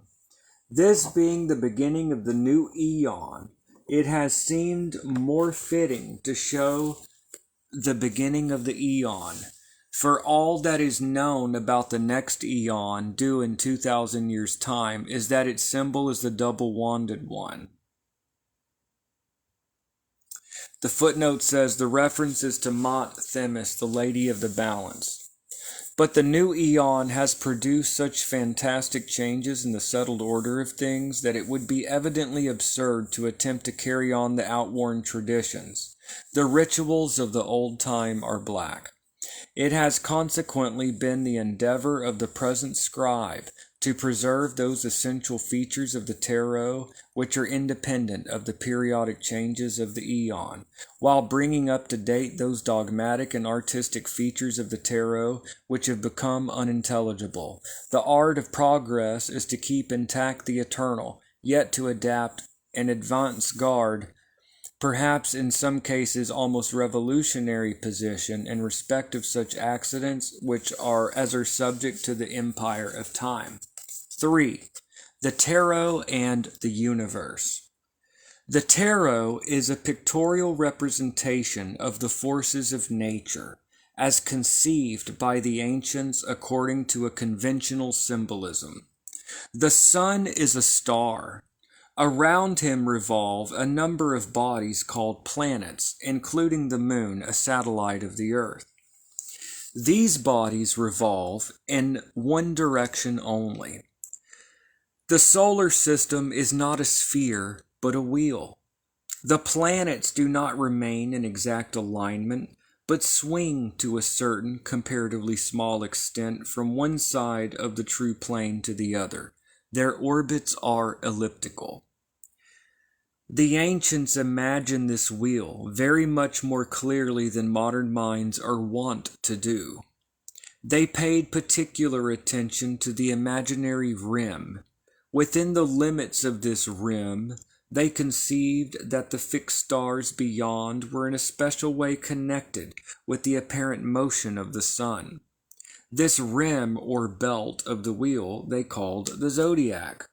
The constellations outside this belt did not seem to them to matter so much to mankind, because they were not in the direct line of the great whirling force of the wheel. TARO equals ROTA, the wheel. Theories of the ancients. 1. In old times, it was supposed that the earth was the center of the universe, the heavens being above the earth. They did not realize that then as being equally below it. They were accounted as of the divine nature, and as they recognized imperfections and irregularity in mundane affairs, they thought that the movements of the heavenly bodies which they observed to be regular must be perfect. They then started some a priori thinking. Their mathematicians had the idea that a circle was a perfect figure. Therefore, they said, with the characteristic theological reasoning, all heavenly bodies must move in circles. They did not understand that the circle is only one case of the ellipse, that in which the foci coincide. This religious assumption caused great trouble to the astronomers. As their measurements became more extended and accurate, they found it increasingly difficult to reconcile their observation with theory. at least to do so without putting themselves to vast inconvenience in their calculations. So they invented cycles and epicycles to explain the observed movements. Ultimately, Copernicus was goaded by this annoyance to suggest that it would be really very much more convenient, if only the idea were not so wicked, to imagine that the sun and not the earth was the center of the system. In mathematics, there are no fixed facts. Bertrand Russell says that in this subject nobody knows what he is talking about, and it matters to nobody whether he is right or wrong, and unquote. For example, begin with the assumption that the moon is the immovable center of the universe. For example, begin with the assumption that the moon is the immovable center of the universe. Nobody can contradict it. One simply switches the calculations over to suit.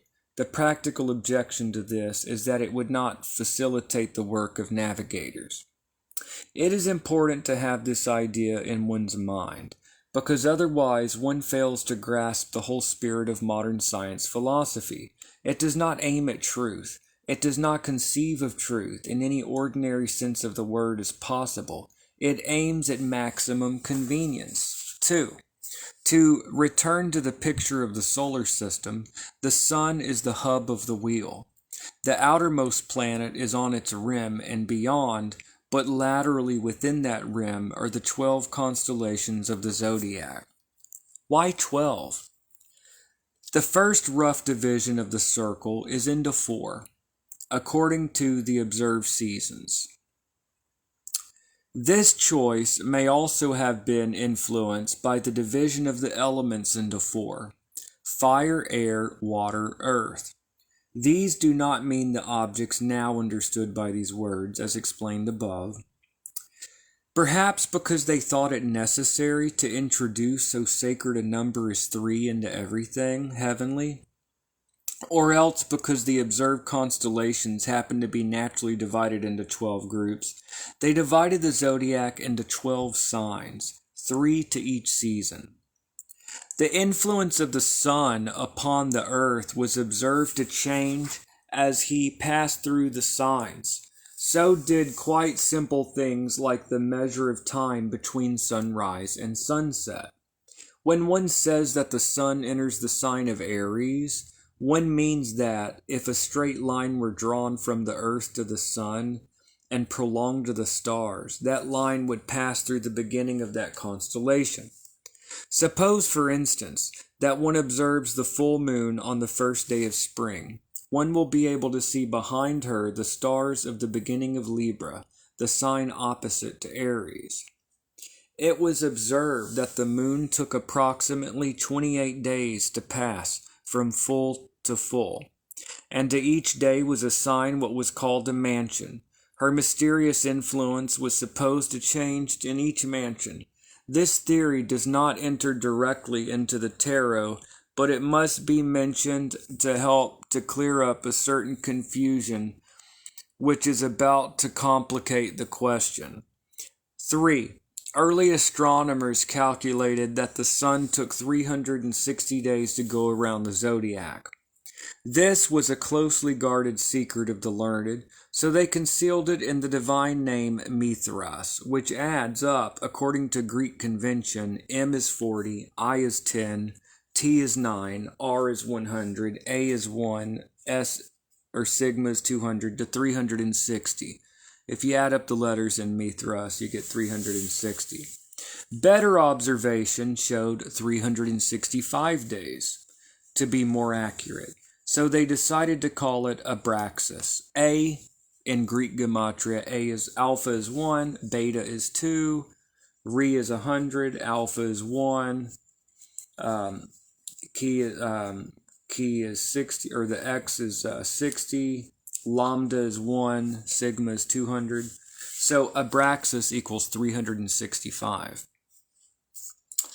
When the others found this out, they put themselves right by altering the spelling of Mithras to Metras, which adds like Abraxas to 365. and this there is still an error of not quite 6 hours. So that, in the course of the centuries, the calendar kept slipping. It did not assume its present form until the time of Pope Gregory. The point of all this, that they divided the circle of the zodiac into 360 degrees, is that this is a convenient basis for calculation. Each angular measure, so he's showing that like the whole basis, the whole back of science is like ease, convenience of calculation. The whole like 360 concept of 300, like the whole backbone of all this is convenient. Okay. Each angular measure of 10 degrees is called a decadent.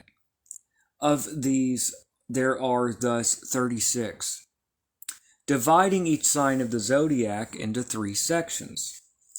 It was supposed that the influence of the sign was very swift and fierce in the first decan, powerful and balanced in the second, spiritualized and decidus at the third. A third digression. One of the most important doctrines of the ancients was that of the macrocosm and the microcosm. Man is himself a little universe. He is a minute copy of the big universe. This argument was, of course, worked backwards. So the characteristics above given of the qualities of the 3 deacons in the sign were probably due to an analogy in the course of man's life.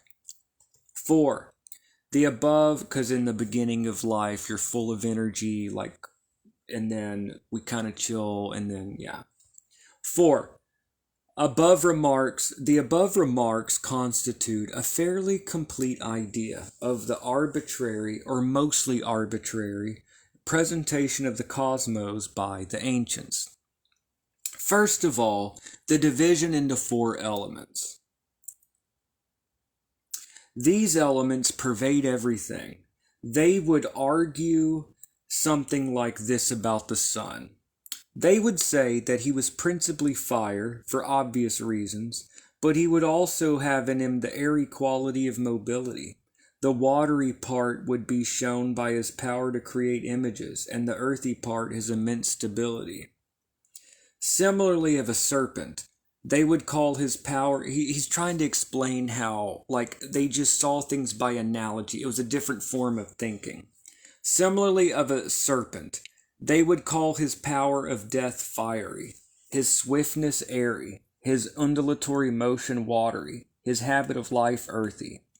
These descriptions are obviously quite inadequate. They have to be filled up by attributing planetary qualities and zodiacal qualities to all objects. Thus, the bull in the zodiac is an earthy sign, and this is the central sign of the 3 through which the sun passes during the spring.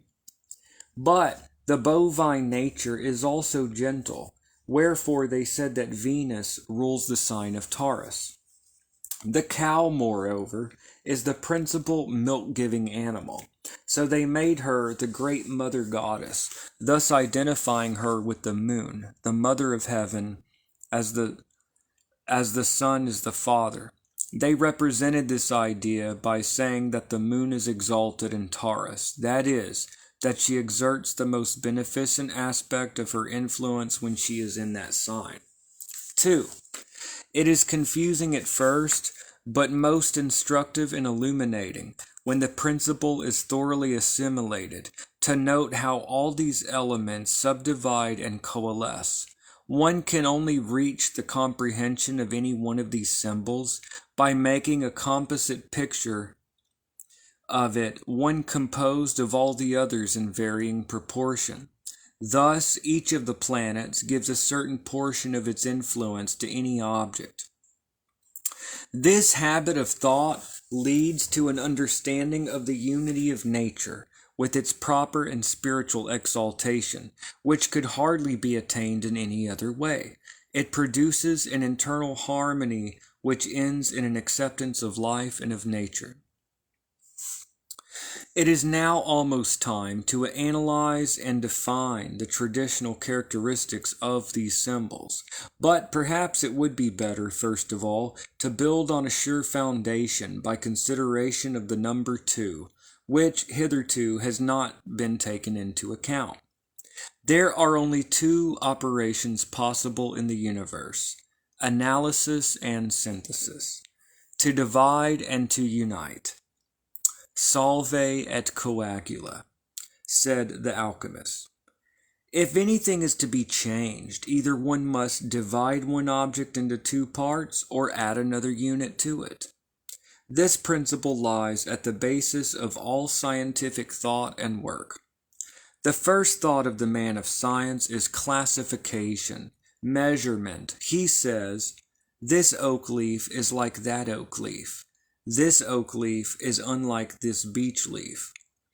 Until one has grasped this fact, one has not begun to understand scientific method. The ancients were fully cognizant of this idea. The Chinese in particular based their whole philosophy on this primary division of the original nothing. One must begin with nothing, otherwise the question would arise, whence came this postulated something? So they wrote the equation 0 equals +1 plus -1, 0 equals 0. +1 they called the yang, or male principle. -1 the yin, or female principle. These then combine in varying proportion, giving the idea of heaven and earth in balance, in perfect balance. The sun and the moon in perfect balance, and the 4 elements in unbalanced form. See diagram, the Chinese cosmos. The Chinese arrangement is thus tenfold and has been shown to be admirably equivalent to the system which has been here examined. 6. The ancient scheme of the elements, planets, and zodiacal signs was summarized by the Kabbalists in their Tree of Life. This identity between the 2 systems was masked until quite recently. The present author discovered this fact during his study, still incomplete, of the I Ching. By the fact that the Chinese continued with their doubling up system and so turned their 8 trigrams into 64 hexagrams, while the scholars of Western Asia joined together their 10 numbers on the Tree of Life by 22 pass. The Chinese have thus 64 principal symbols, as against the 32 of the tree. But the Kabbalists have a concatenation of symbols which is capable of very subtle interpretation and handling. It is also better fitted to describe the internal relations of its elements. Moreover, each can be multiplied or subdivided at will, as convenience may require. The Tree of Life. 1. This figure must be studied very carefully, for it is the basis of the whole system on which the tarot is based. It is quite impossible to give a complete explanation of this figure, because, for one thing, it is quite universal. Therefore, it cannot mean the same to any one person as to any other. A's universe is not B's universe. If A and B are sitting opposite each other at table, A sees the right side of the lobster and B the left. If they stand side by side and look at a star, the angle is different. Although this difference is infinitesimal, it exists. But the tarot is the same for all in the same way in which any scientific fact or formula is the same for all. It is most important to remember that the facts of science, though universally true in the abstract, are still not precisely true for any one observer, because even if the observation of any common object is made by 2 people of identical sensory reactions from the same spot, it cannot be done directly at the same time, and even the smallest fraction of a second is sufficient to move both object and observer in space. This fact is to be emphasized because, one must not take the tree of life as a dead fixed formula. It is, in a sense, an eternal pattern of the universe, just because it is infinitely elastic, and it is to be used as an instrument in one's researches into nature and her forces. It is not to be made an excuse for dogmatism. The tarot should be learnt as early in life as possible, a fulcrum for memory and a schema for mind. It should be studied constantly, a daily exercise, for it is universally elastic and grows in proportion to the use intelligently made of it. Thus it becomes a most ingenious and excellent method of appreciating the whole of existence. 2. It seems probable that the Kabbalists who invented the tree of life were inspired by Pythagoras, or that both he and they derived their knowledge from a common source in higher antiquity. In any case, both schools agree upon one fundamental postulate, which is as follows. Ultimate reality is best described by numbers and their interplay. It is interesting to note that modern mathematical physics has been finally driven to some similar assumption. Further, the attempt to describe reality by a single definite term has been abandoned. Modern thought conceives reality under the image of a ring of 10 ideas, such as potential, matter, and so on. Each term has no meaning in itself. It can only be understood in terms of the others. This is exactly the conclusion which appears earlier in this essay with regard to the way in which the planets, elements, and signs were all dependent on each other and composed of each other. But the further attempt to reach reality led the Kabbalists to sum up the qualities of these rather vague and literary ideas by referring them all to the numbers of the decimal scale. Numbers, then, are the nearest approach to reality, which is shown in this system. The number 4, for instance, is not so specially the result of adding 1 to 3, or squaring 2, or having 8. It is a thing in itself, with all sorts of moral, sensible, and intellectual qualities. It symbolizes such ideas as law, restraint, power, protection, and stability. In the Kabbalistic system, the original idea of zero, the footnote, it is intentional to repeat here in other language the ideas explained already in this essay. Okay. In the Kabbalistic system, hold on, I'm going to check something.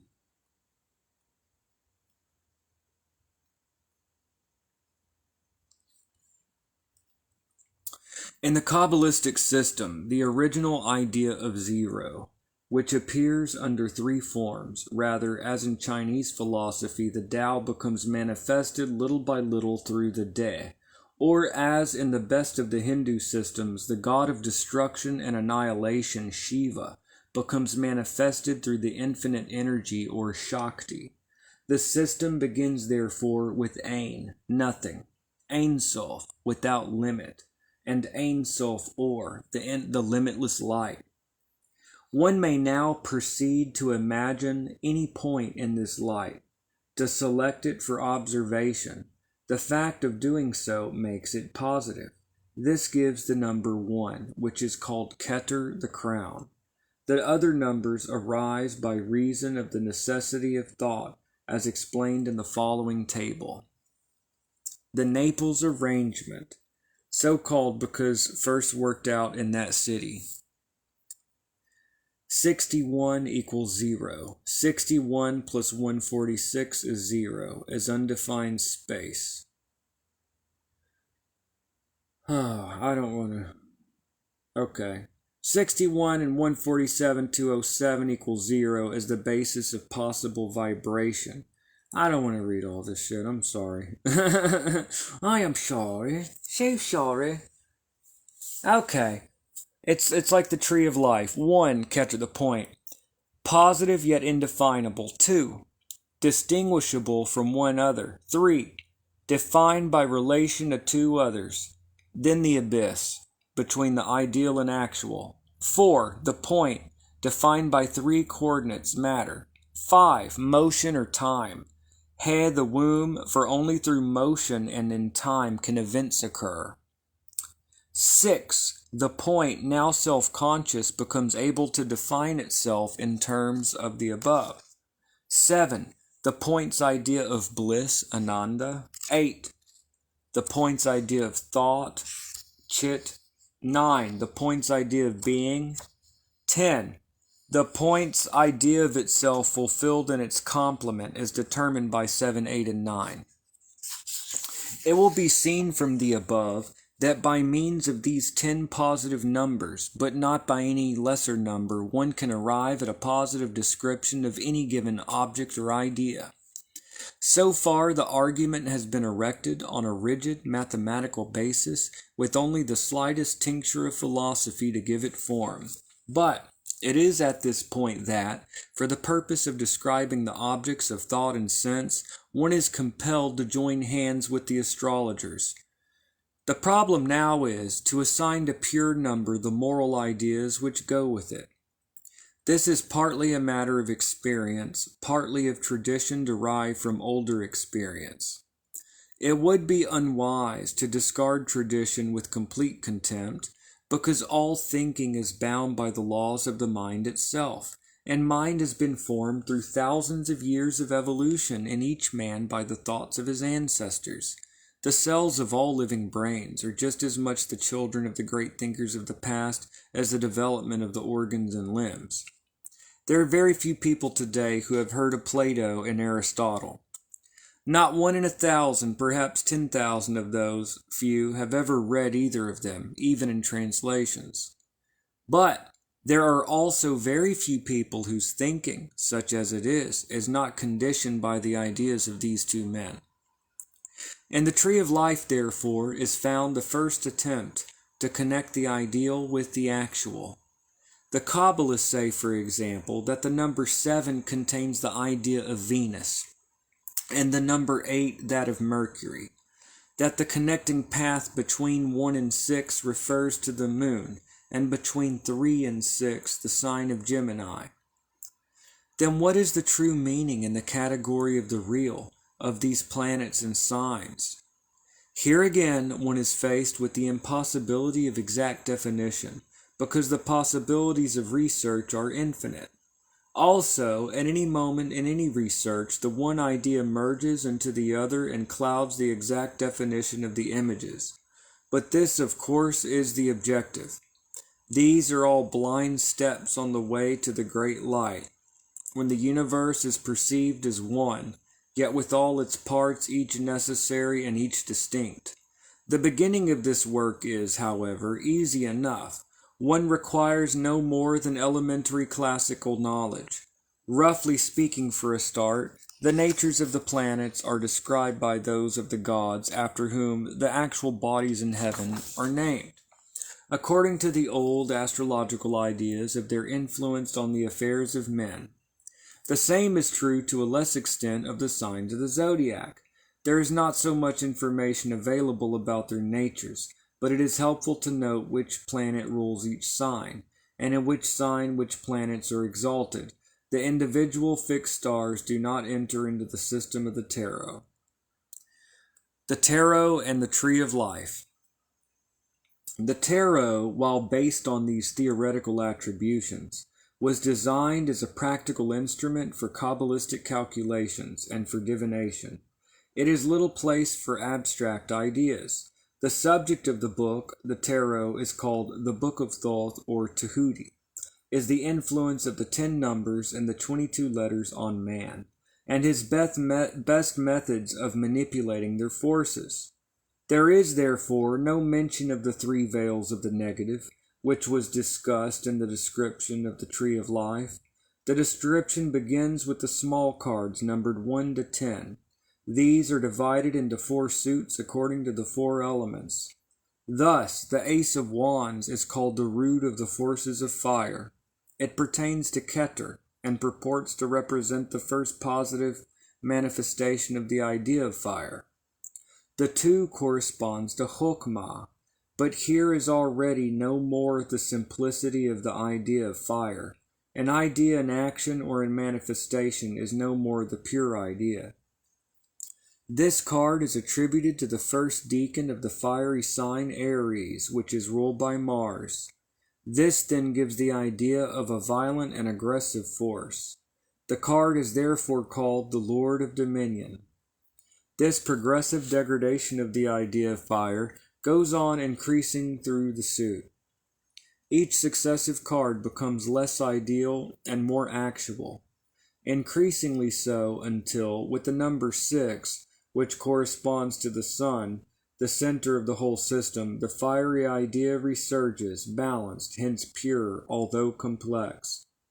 Beyond this, the force is beginning to expend itself, or to spiritualize itself in the cards of the deacon of Sagittarius. But the best fixation of the fiery force is found in the 9, which number is the foundation of the structure of the tree of life. Thus the card is called the Lord of Strength. The fire has been purified, etherealized, and balanced, but in the 10, showing complete materialization and nimiety, the effect of fire is pushed to its extreme limit. Its death is impending, but it reacts against this as best it can by appearing as the Lord of Oppression, formidable on the surface, but with the seeds of decay already sprouting. The above summary can easily be applied to the student to the other suits. The court cards are 16. The court cards are 16 in number, 4 to each suit. There is thus a subdivision of each element into its own system. The knights represent the element of fire, so that the Knight of Wands represents the fiery part of fire, the Knight of Cups the fiery part of water. Similarly, the princesses or empresses represent earth, so that the Empress of discs, coins, or pentacles represent the earthy part of earth. These cards have many manifestations in natural phenomena. Thus, the Knight of Wands has the attribution of Aries, and represents swift violence of onset, the lightning flash.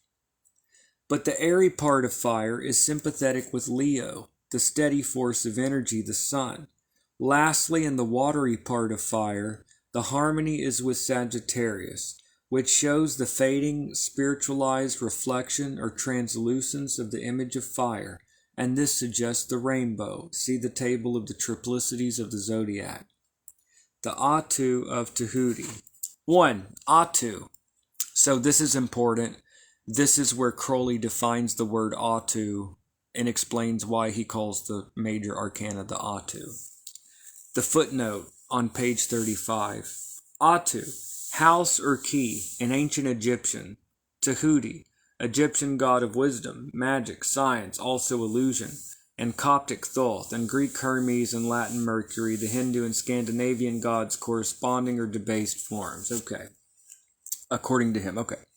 The Atu of Tahuti, or the 22 houses of wisdom, or the 22 trumps of the tarot. 22 is the number of the letters of the Hebrew alphabet. It is the number of the paths of the Sefer Yetzirah. These paths are the paths which join the 10 numbers on the figure called the Tree of Life. Why are there 22 of them?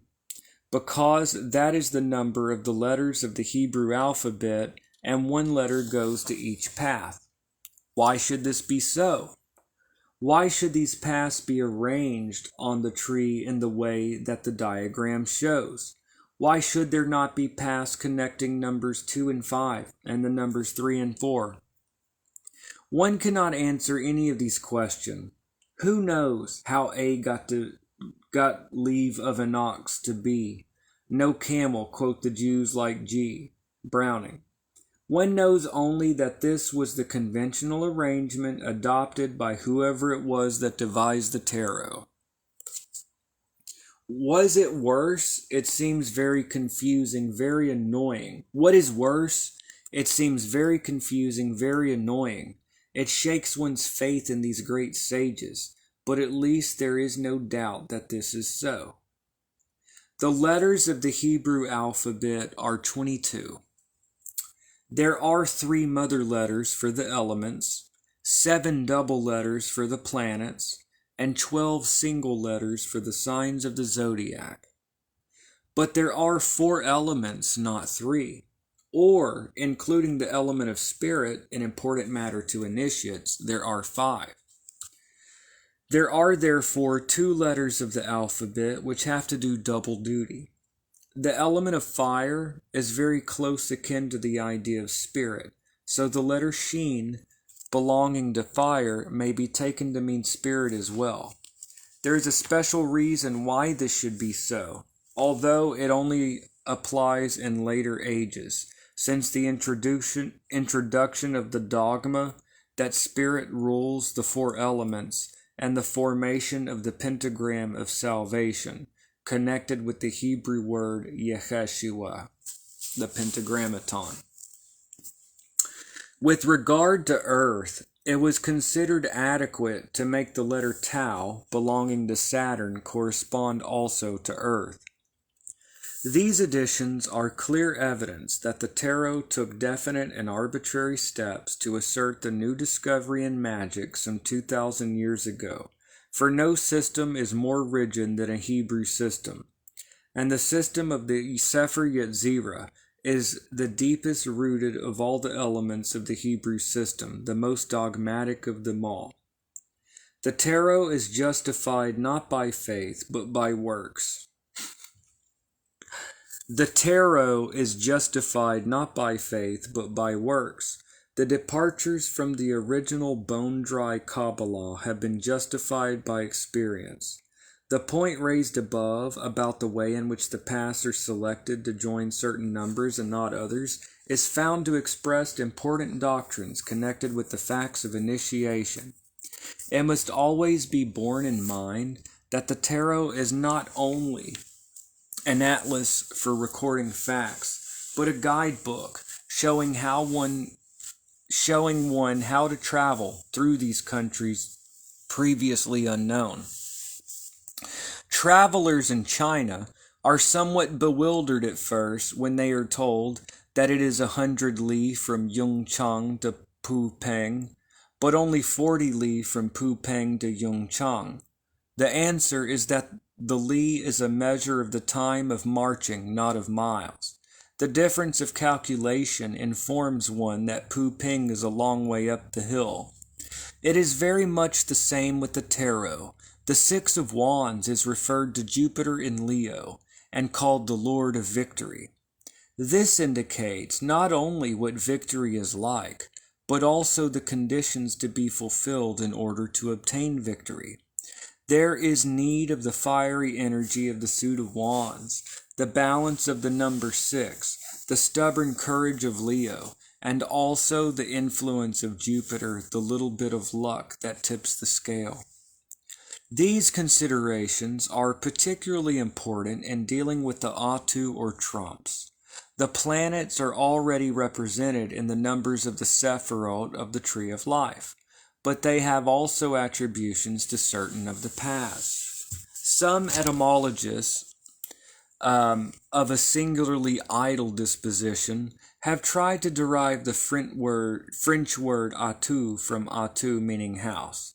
It may seem simpler to suggest that Atu is short for Bonatu, meaning good for anything, because a trump will take any card of any suit.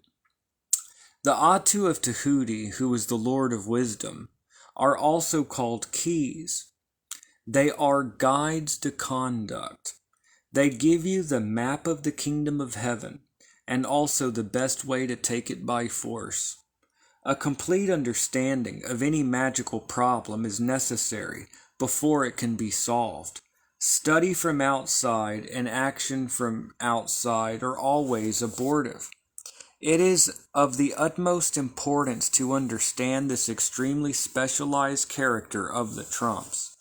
To say that the trump number 3, called the Empress, represents Venus, means something much less and also much more than appears if Venus be studied from a strictly astrological standpoint.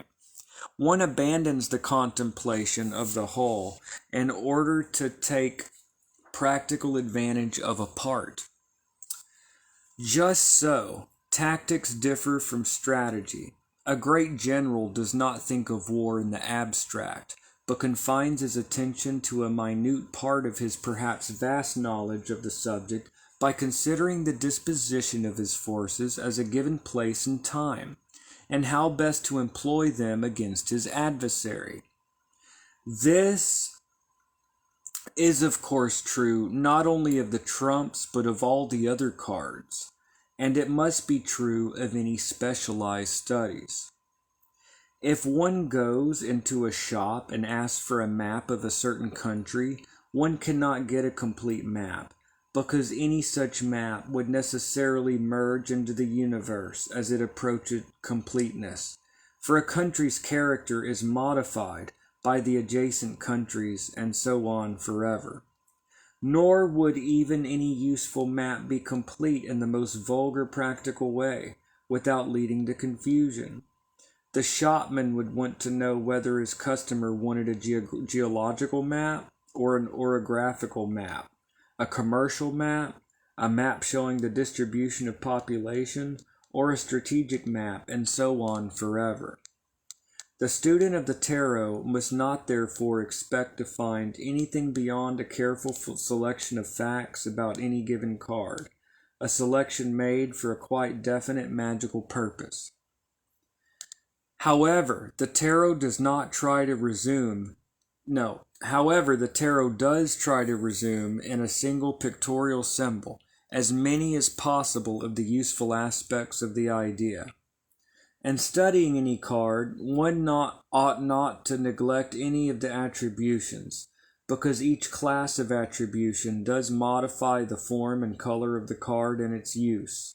This essay will endeavor, in the section describing each card in turn, to include as many of the correspondences as possible. The Roman number of the trumps. Some paragraphs of this section repeat in slightly different phrases statements already made in earlier stages. This is intended. May I digress a moment? Not really digress. He keeps saying that there's a reason he's repeating himself. I think he's hinting at something. Why does he keep explaining why he's repeating himself? I'm going to reread this the Roman numbers of the trumps. Some paragraphs of this section repeat in slightly different phrases statements already made in earlier pages. This is intended. Crowley liked to leave little secrets in his books for those with eyes to see, so those that want to look into that. Okay. The trumps are numbered in Roman figures in order to avoid confusion with the Arabic numbers of the Sephiroth. It has puzzled the traditional writers. That's interesting. The trumps are numbered in Roman figures in order to avoid confusion with the Arabic numbers of the Sephiroth. It has puzzled the traditional writers on the tarot that these numbers should run from 0 to 21. They seem to have thought that it would be proper to assume that 0 was the full because he was a cipher, a good-for-nothing. They made this assumption simply because they did not know the secret doctrine of the Kabbalistic 0. They did not know elementary mathematics. They did not know that mathematicians begin the decimal scale with 0. To make it quite clear to initiates that they did not understand the meaning of the card called the Fool, they put him down between the cards 20 and 21. For what reason it baffles the human imagination to conceive. They then attributed the card numbered 1, the juggler, to the letter Aleph.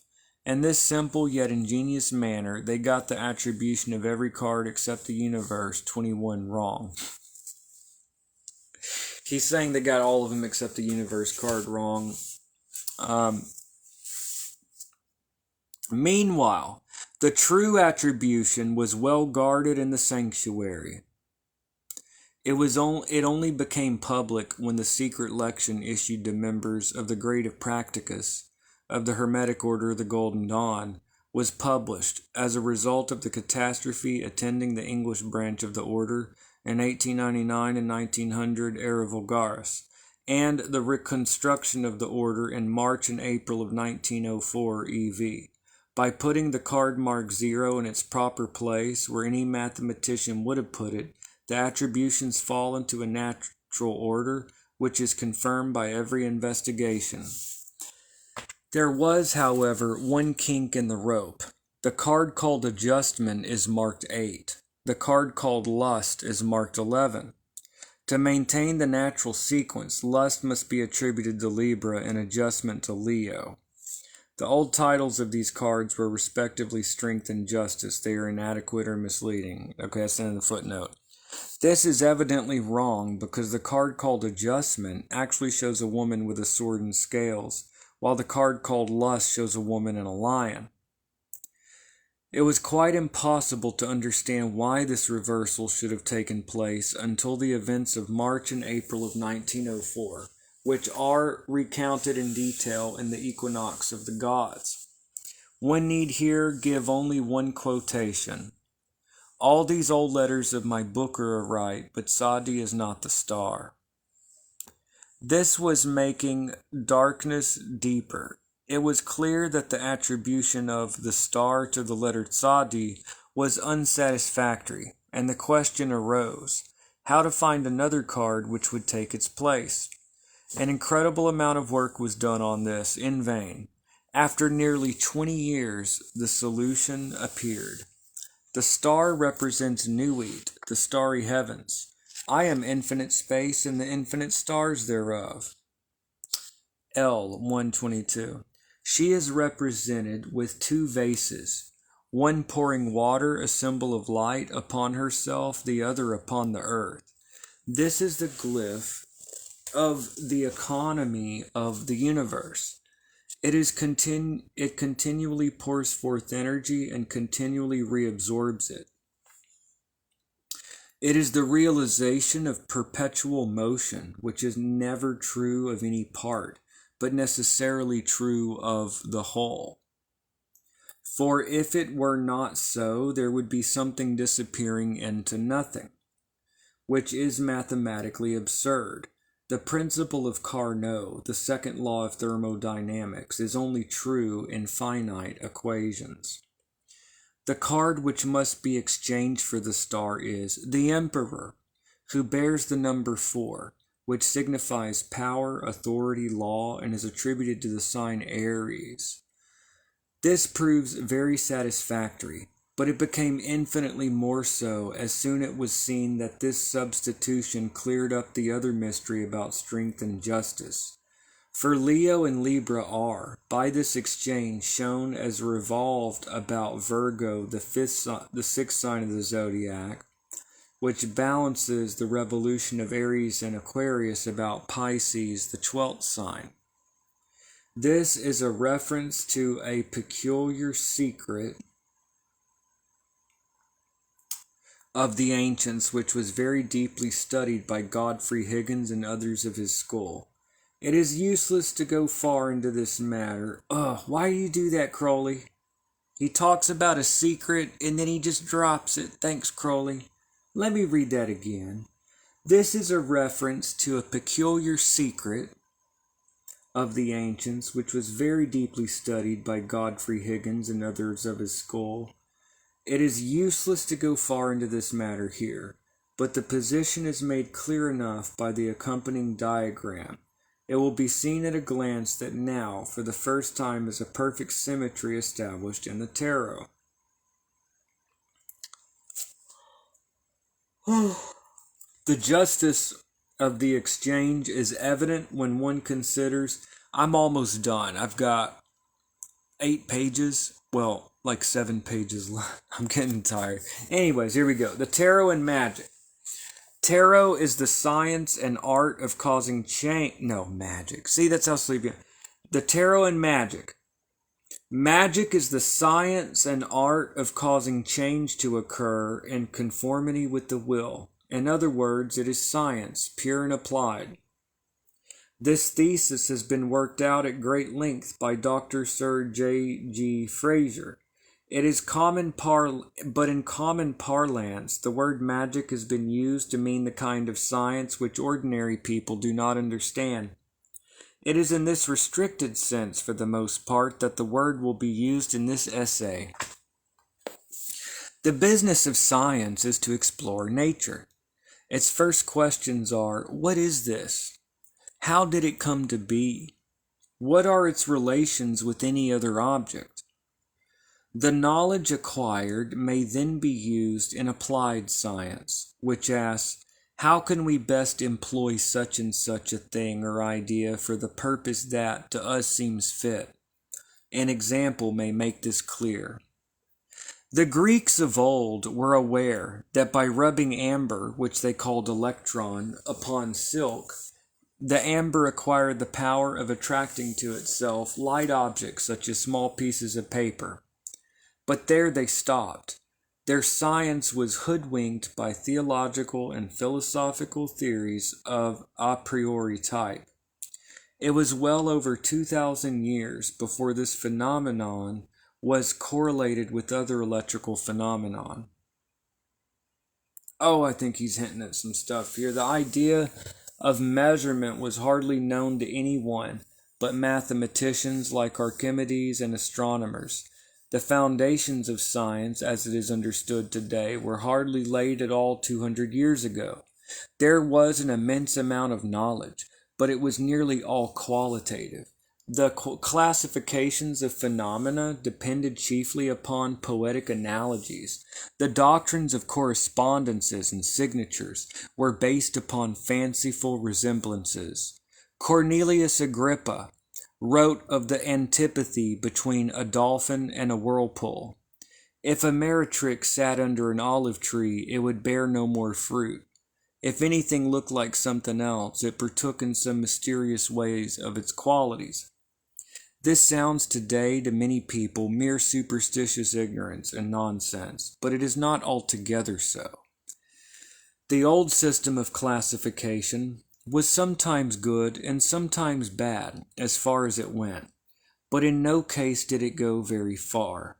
The natural ingenuity of their natural philosophers did compensate very largely for the weakness of their theory, and it did ultimately lead them, especially through alchemy, where they were forced by the nature of the work to add real to their ideal observation, to introduce the idea of measure. Modern science, intoxicated by the practical success which attended this innovation, has simply shut the door on anything that cannot be measured. The old guard refuses to discuss it, but the loss is immense. Obsession with strictly physical qualities has blocked out all real human values. The science of the tarot is entirely based upon this older system.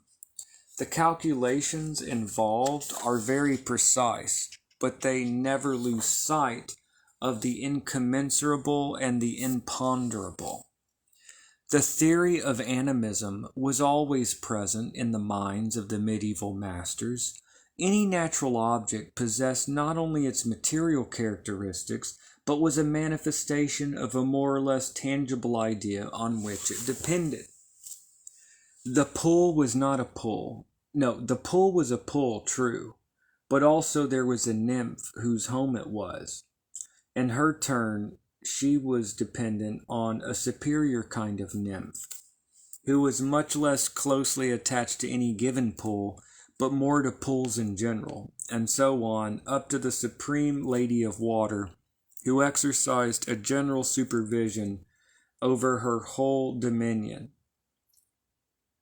She, of course, was subject to the general rule of all the four elements. It was exactly the same idea as in the case of the police constable, who has his sergeant, inspector, superintendent, commissioner, always getting more cloudy and remote until you reach the shadowy home secretary, who is himself the servant of a completely intangible and incalculable phantom called the will of the people. We may doubt how far the personification of these entities was conceived as real by the ancients, but the theory was that while anyone with a pair of eyes could see a pool, he could not see the nymph except by some accident. But they thought that a superior type of person, by dint of searching, study, and experiment, might acquire this general power. A person still more advanced in this science could get into real connection with the superior, because subtler forms of life. He could perhaps cause them to manifest themselves to him in material shape. A good deal of this rests upon the Platonic theology, which maintained that any material object was an impure and imperfect copy of some ideal perfection. So men who wished to advance in spiritual science and philosophy strove always to formulate for themselves the pure idea. They tried to proceed from the particular to the general, and this principle has been of the greatest service to ordinary science. The mathematics of 6 plus 5 equals 11, and 12 plus 3 equals 15 was all in bits. Advance only came when they wrote down their equations in general terms. X squared minus y squared equals x plus y times y minus x. Covers all possible cases of subtracting the square of one number from the square of another. So the meaningless and abstract, when understood, has far more meaning than the intelligible and concrete. These considerations apply to the cards taken from the tarot. What is the meaning of the Five of Wands? This card is subject to the Lord of Fire because it is a wand, and to the Sephira Gebera because it is a 5. It is also subject to the sign Leo and to the planet Saturn because this planet and sign determine the nature of the card. This is no more than saying that a dry martini has got some juniper in it, and some alcohol, and some white wine and herbs, and a bit of lemon peel and some ice. It is a harmonious composition of various elements. Once mixed, it forms a single compound from which it would be very difficult to separate the ingredients, yet each element is necessary to the composition. The Five of Wands is therefore a personality. The nature of this is summed up in the tarot by calling it strife. This means that, if used passively in divination, one says when it turns up, there's going to be a fight. If used actively, it means that the proper course of conduct is to contend. But there is a further point about this card. It is governed from the angelic world by two beings, one during the hours of light, the other during the hours of darkness. Therefore, in order to use the properties of this card, one way to get into communication with the intelligence concerned and to induce him to exude his function, there are thus 72 angels. Here it's talking about Shem angels, by the way, and Crowley. There are thus 72 angels set over the 36 small cards. These are derived from the great name of God of 72 letters called Shem HaMephoresh. Here's Crowley on this. The Shem HaMephoresh and the Tarot. The word means the divided name. The name is Tetragrammaton Yod-He Vav-He, commonly called Jehovah. He is the supreme Lord of the four elements, which compose fundamentally the whole universe. There are, y'all that have heard my Shem Angel videos are going to recognize this part. There are 3 verses in Exodus, chapter 14, verses 19, 20, and 21, each containing 72 letters in Hebrew.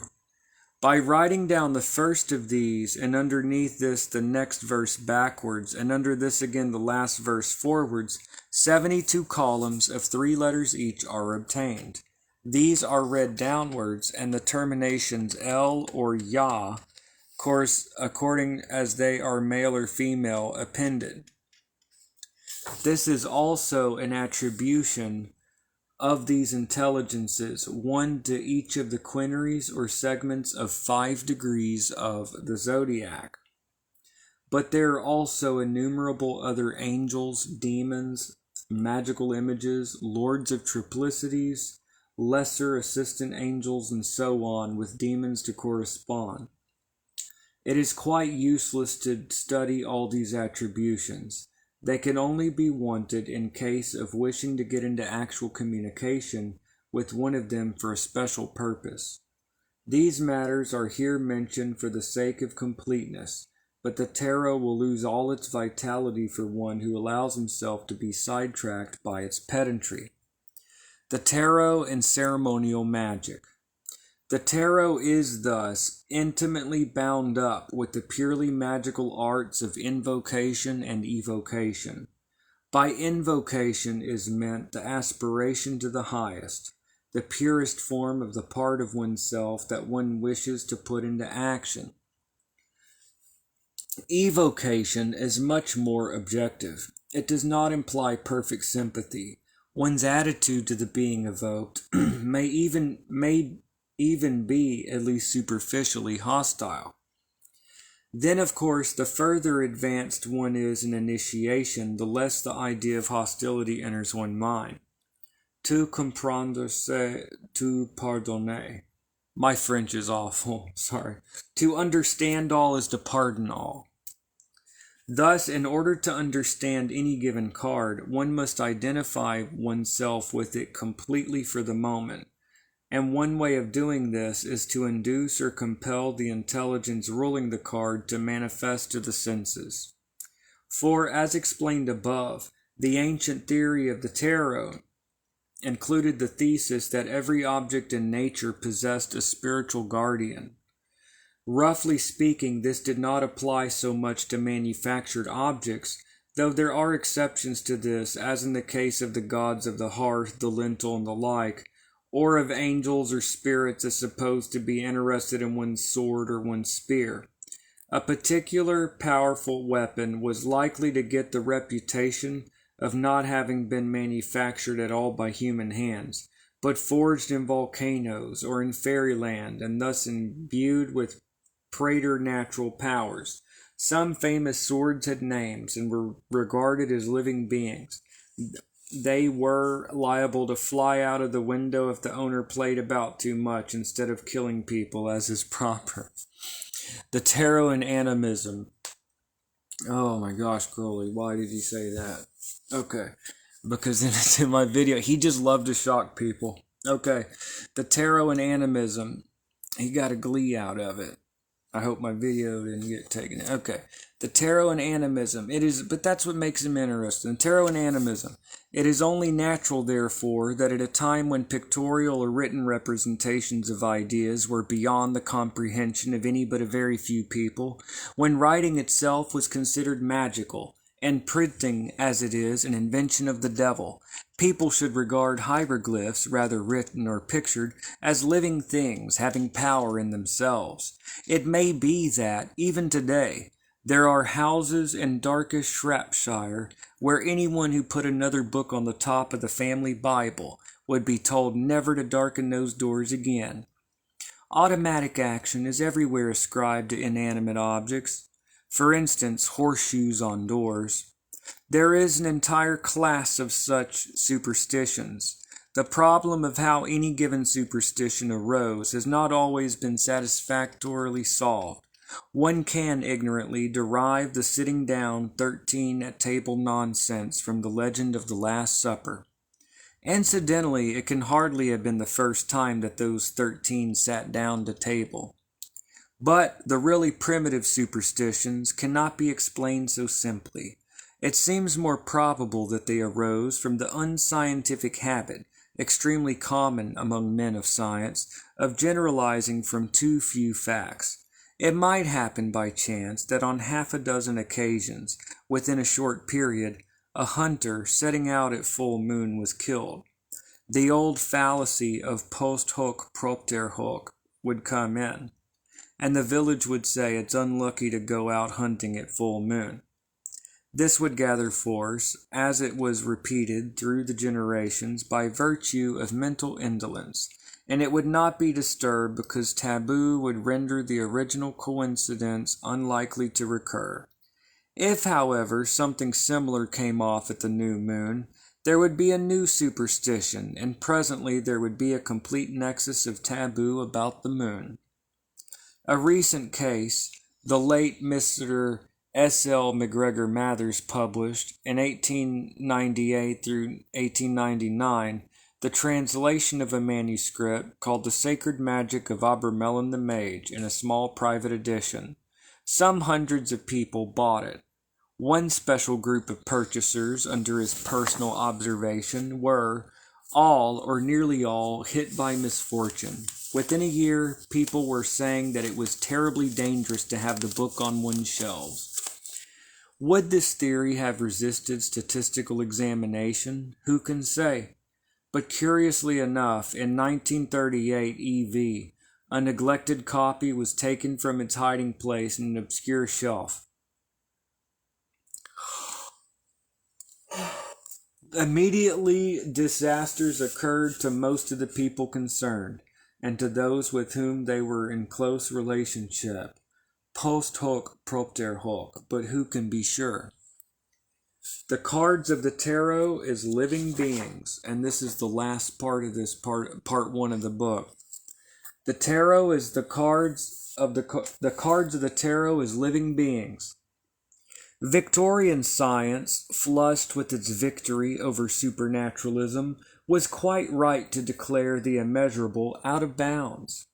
It had a right to do so on technical grounds, and it was a strategical necessity of its own offensive, but it hampered itself by limiting its scope. It laid itself open to the deadliest attacks from philosophy. Then, especially from the angle of mathematical physics, its own generals betrayed its dogmatism. The essence of science today is far more mysterious than the cloudiest speculations of Leibniz, Spinoza, or Hegel. The modern definition of matter reminds one irresistibly of the definition of spirit given by such mystics as Ruysbroeck, Boime, and Molinos. The idea of the universe in the mind of a modern mathematician is singularly reminiscent of the ravings of William Blake. But the mystics were all wrong when they were pious and held that their mysteries were too sacred to analyze. They ought to have brought the idea of measure. This is exactly what was done by the magicians and Kabbalists. The difficulty has been that the units of measurement have themselves been somewhat elastic. They even tend to be literary. Their definitions were as circular as, but not more fugitive than, the definitions of the physicists of today. Their methods were empirical, though they strove to make them accurate, as well as lack of precise measures and standard apparatus permitted, because they had not yet formulated any true scientific theory. But their successes were numerous. All depended on individual skill. One could rather trust oneself in illness to the born physician than to the laboratory experts of Battle Creek. One of the great differences between ancient and modern chemistry is the idea of the alchemist that substance in its natural state is, in some way or other, a living thing. The modern tendency to insist on the measurable. One can go into a museum and see rows of glass globes and bottles which contain the chemical substances which go to make up the human body. But the collection is very far from being a man. Still less does it explain the difference between Lord Tomnoddy and Bill Sykes. 19th century chemists were at great pains to analyze opium and isolate its alkaloids, rather like a child pulling a watch to pieces to see what makes it go. They succeeded, but the results were not altogether wholesome. Morphine has much more direct hypnotic effect than opium. Its action is speedier and more violent, but it is also a very dangerous drug, and its effects are often disastrous. The action of morphine is sensibly modified by the other 20-odd alkaloids which exist in opium. The intoxicating effect of alcohol differs according to whether one absorbs it in Richebourg 29 or in synthetic gin. An even more startling example comes from Venezuela, where running messengers chew cocoa leaves, cover their 100 miles a day, and sleep till they are rested. They have no bad reaction, and they do not acquire the habit. Cocaine is a different story. The adepts of the tarot would say quite simply, we are alive and the plant is alive, so we can make friends. If you kill the plant first, you're asking for trouble. All this is here written in defense of the system of the makers and users of the tarot, of their methods of dealing with nature, of making experiments without undue attention to the wish to get things done quickly. They would expose a mixture to the rays of the sun or moon for weeks or months, thinking that everything would be spoilt if they boiled it up violently. The processes of nature, they would say, are slow and temperate. Let us copy them. There may have been good grounds for these views. Experience leads us to that conclusion. This is by way of introduction to a thesis most necessary to the understanding of the tarot. Each card is, in a sense, a living being, and its relation with its neighbors are what one might call diplomatic. It is for the student to build these living stones into his living temple. All right. So, we did that, and that was actually pretty cool.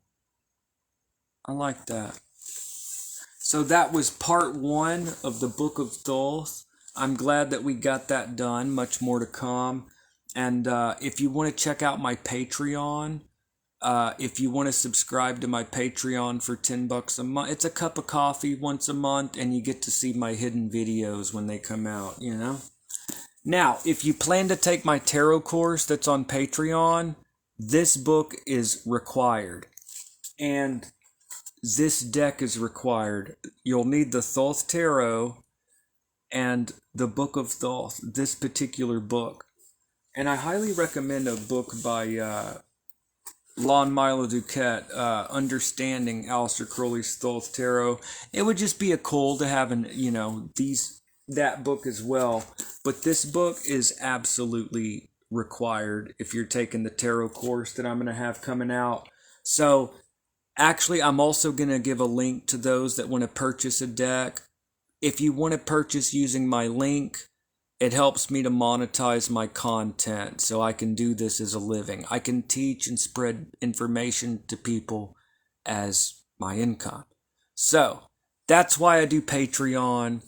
If you support my Patreon for $10 a month, like I say, it's like a cup of coffee once a month. If I got 400 subscribers, it's $4,000 a month. I can do this and, do this as a living.